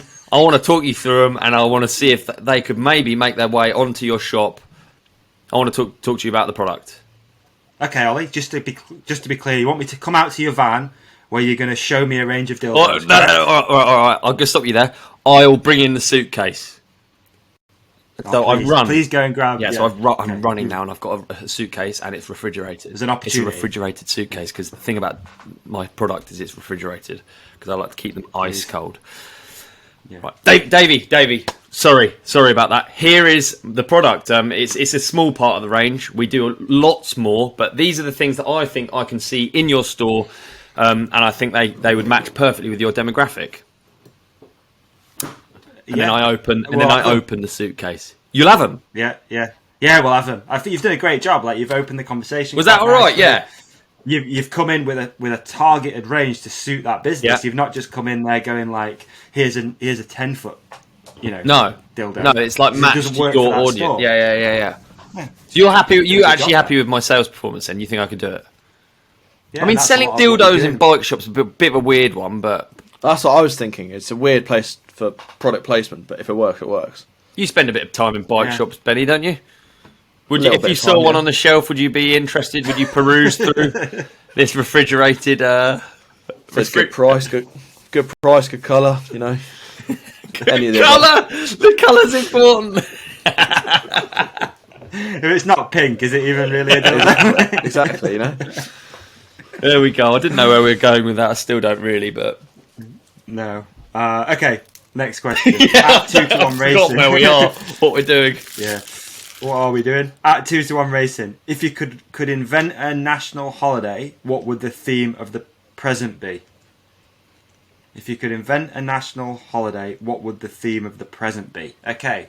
National holiday. Let's have a think. Okay. We're going to have a national holiday. I'm celebrating a holiday on Thursday. Can I go first? Please. As a representative of my company, Odub, I'd like to suggest... No. A national holiday. Are you eating a cream egg? I like the idea of chocolate. You just sat there gnawing on a cream egg. He's producing. What the hell? Oh dear. No, bikes. Yeah. Oh, I wonder if you could have like National Bike Component Day. Is there National Bike Day? National Bike. There's National Cycle to Work Day, isn't there? No, there's Bike Shop Day. There's Bike Shop Day, which is in May. June 3rd, National Bike Day. Hey, June 3rd. What about World Bike Shop Day? World Bicycle Day is June 3rd. Is there World Heterochromia Day for people with different coloured eyes? Interesting. I wonder is there a World Stewart Day? July 12th. Stewards get together. So the celebration time for people and animals with heterochromia. Is there actually? 12th. There's actually a day. Yeah. July 12th is Heterochromia Day. Yeah. Mate, it's coming up. National Different Coloured Eyes Days. Should we? Oh, we're doing Freedom Ride a couple of days before. There we go. We could gouge out one of my eyes at Freedom Ride. We could in celebration of the charity. Yeah. Oh dear. Okay, right. There's so many questions. I love listening to questions though. They could carry on, and I wouldn't be mad. I just enjoy it because I just sit here. I don't have to read them. Dave Roberts 30. This is one for me as well. Davey, have you ridden the Cavedale Descent? Yes, I have ridden the Cavedale Descent. It's quite a famous descent in the Peking district, and it's insane that you can ride down it. It makes no sense at all. Rocky, but it is a descent, and it's basically a tourist hotspot. Imagine like, where do all the tourists go in the Surrey Hills? Imagine a hill where all the tourists go and walk up. It's not only is it a descent, it's a really fun, rocky, fast descent.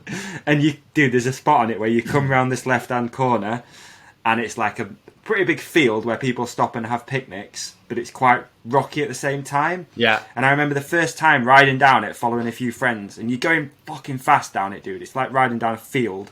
You're just tucked up, just like, you come around this left-hander, and you just like, there's people everywhere, and there you are on a bike.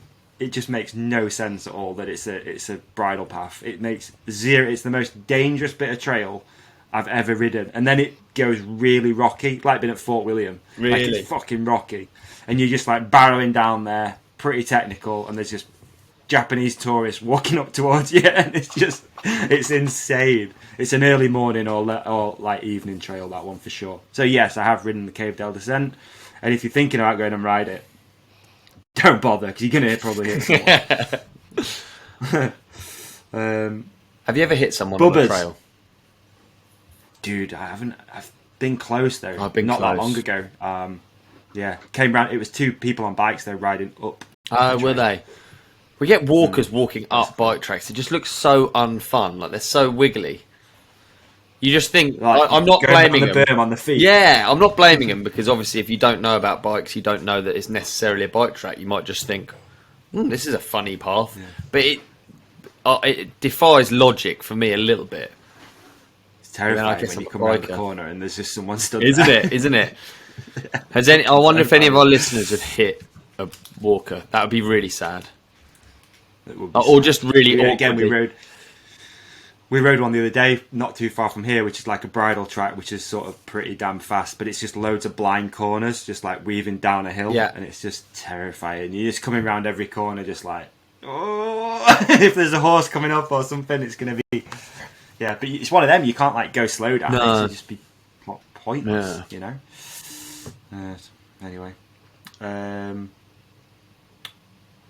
Okay, let's see if this has changed. We've done this one before, but at Olly Stevens MTB, if you had to pick any sport other than mountain biking, what would it be? If it wasn't, I guess it's to do, like compete at, I guess. Yeah, to be like pro. Yeah. Be a pro basketball player, I'd like to be. Nice. And then if it wasn't that, maybe I'd be a surfer. How's my favourite team doing? Not that good. I'm not going to lie to you for the purpose of the podcast. They're not doing that well. Do they need that sponsorship money to keep it afloat yet? Yeah, probably. Yeah, probably help. We're waiting for it to come back down. Okay. We should get Henry on here. That'd be quite funny, wouldn't it? We could get Henry on here. Oh, mate, would love to. Henry Wilkins as a guest. That'd be quite amusing, wouldn't it? It's not like we talk about bikes, you know. Exactly. We could have anyone as a guest. I saw my family member yesterday. She's seen anyone? We spoke about, you know what I mean? It's about her. We spoke about her coming on, and she's in. I know I've said it already a few times, but she is actually in. So we'll get that recorded hopefully in the next couple of weeks, and I figured we'll do it so she's not a guest, but like we'll just record a separate thing. Yeah, sick. I like that. We should do that more often, you know, dude, shouldn't we? Just random things, and then just put it in. That'd be good. Because then we can record the start of it as if because we've already done it. Exactly. Yeah, talk about. Like introduce it like we actually know what we're doing. We should do that. That'd be fun. All right, done. Yeah, separate thing. We got another one coming up soon as well, which is going to be interesting for people learning about a certain aspect of the bike industry. Absolutely, so pretty cool. I look forward to that one. Yeah. And that's it. And that's that. Should we wrap up at that, folks? Yeah, let's wrap up at that one because I think we ended on an absolute belter. I do as well. What was it? I can't remember. I don't. Thanks for listening to episode 41. I'm going to come back with... I'm going to learn how to chill in the off time, and then I'm going to come back more renewed and more prepared, and then I'm going to be better at podcasting and better as a person. What are you going to do, Davey? Better person. Before next week? Before next week, I'm going to be a little bit more thoughtful. I think I'm celebrating the anniversary. It's not even a celebration. The anniversary of nearly dying 3 years ago on Thursday. There you go. Yeah. So I'm going to try and have a nice day on my own again. Good. And just maybe go for a swim, but just not a long one. Good. Yeah. Please be careful with the water, if you will. Hey, actually, before we go, I'm going to be at the bike show on I heard about this. You kept this quiet, didn't you, son? I think. I'm going to be at the bike show. Are you doing a TED Are you talk? coming? Yeah, doing a TED talk. Yeah. Are you coming to the bike show? I won't go to, no. We could go flotation tank. We'll talk about it off air. But yeah, I'm going to be at the bike show at Alexander Palace on Friday and Saturday. And if you please come up and say hello. Where will you be? On exact location. On the fucking main stage outside. No, I have no idea what I'm doing or where I'm going to be. But you're doing a talk though. No, it's not. I've done them all loads before. You just sit on stage and someone interviews you. I've got to do one of them or something like that. I don't know, but I'll be there. Looking forward to it. Okay, I might come down for the day. Yeah, man. go on. Yeah, we'll see. Yeah, maybe. I know Deeks is going. He asked me the other day if I was going down. So we'll get you on stage, mate. Anyway. It's been emotional, folks. Thank you so much for checking out episode 41. Thank you to Compex, as usual, for supporting this episode. The Ride Companion, I believe it is. Discount code gets you 20% off. There's a link in the show description. Don't forget to subscribe. Unsubscribe. Subscribe again. Such complicated instructions. I love it, though. Comment. We said we were going to look at reviews. We'll do that on next episode. Leave a review on iTunes. And appreciate you all. Have a great rest of your week. Thank you for listening. Thanks, gang. Peace.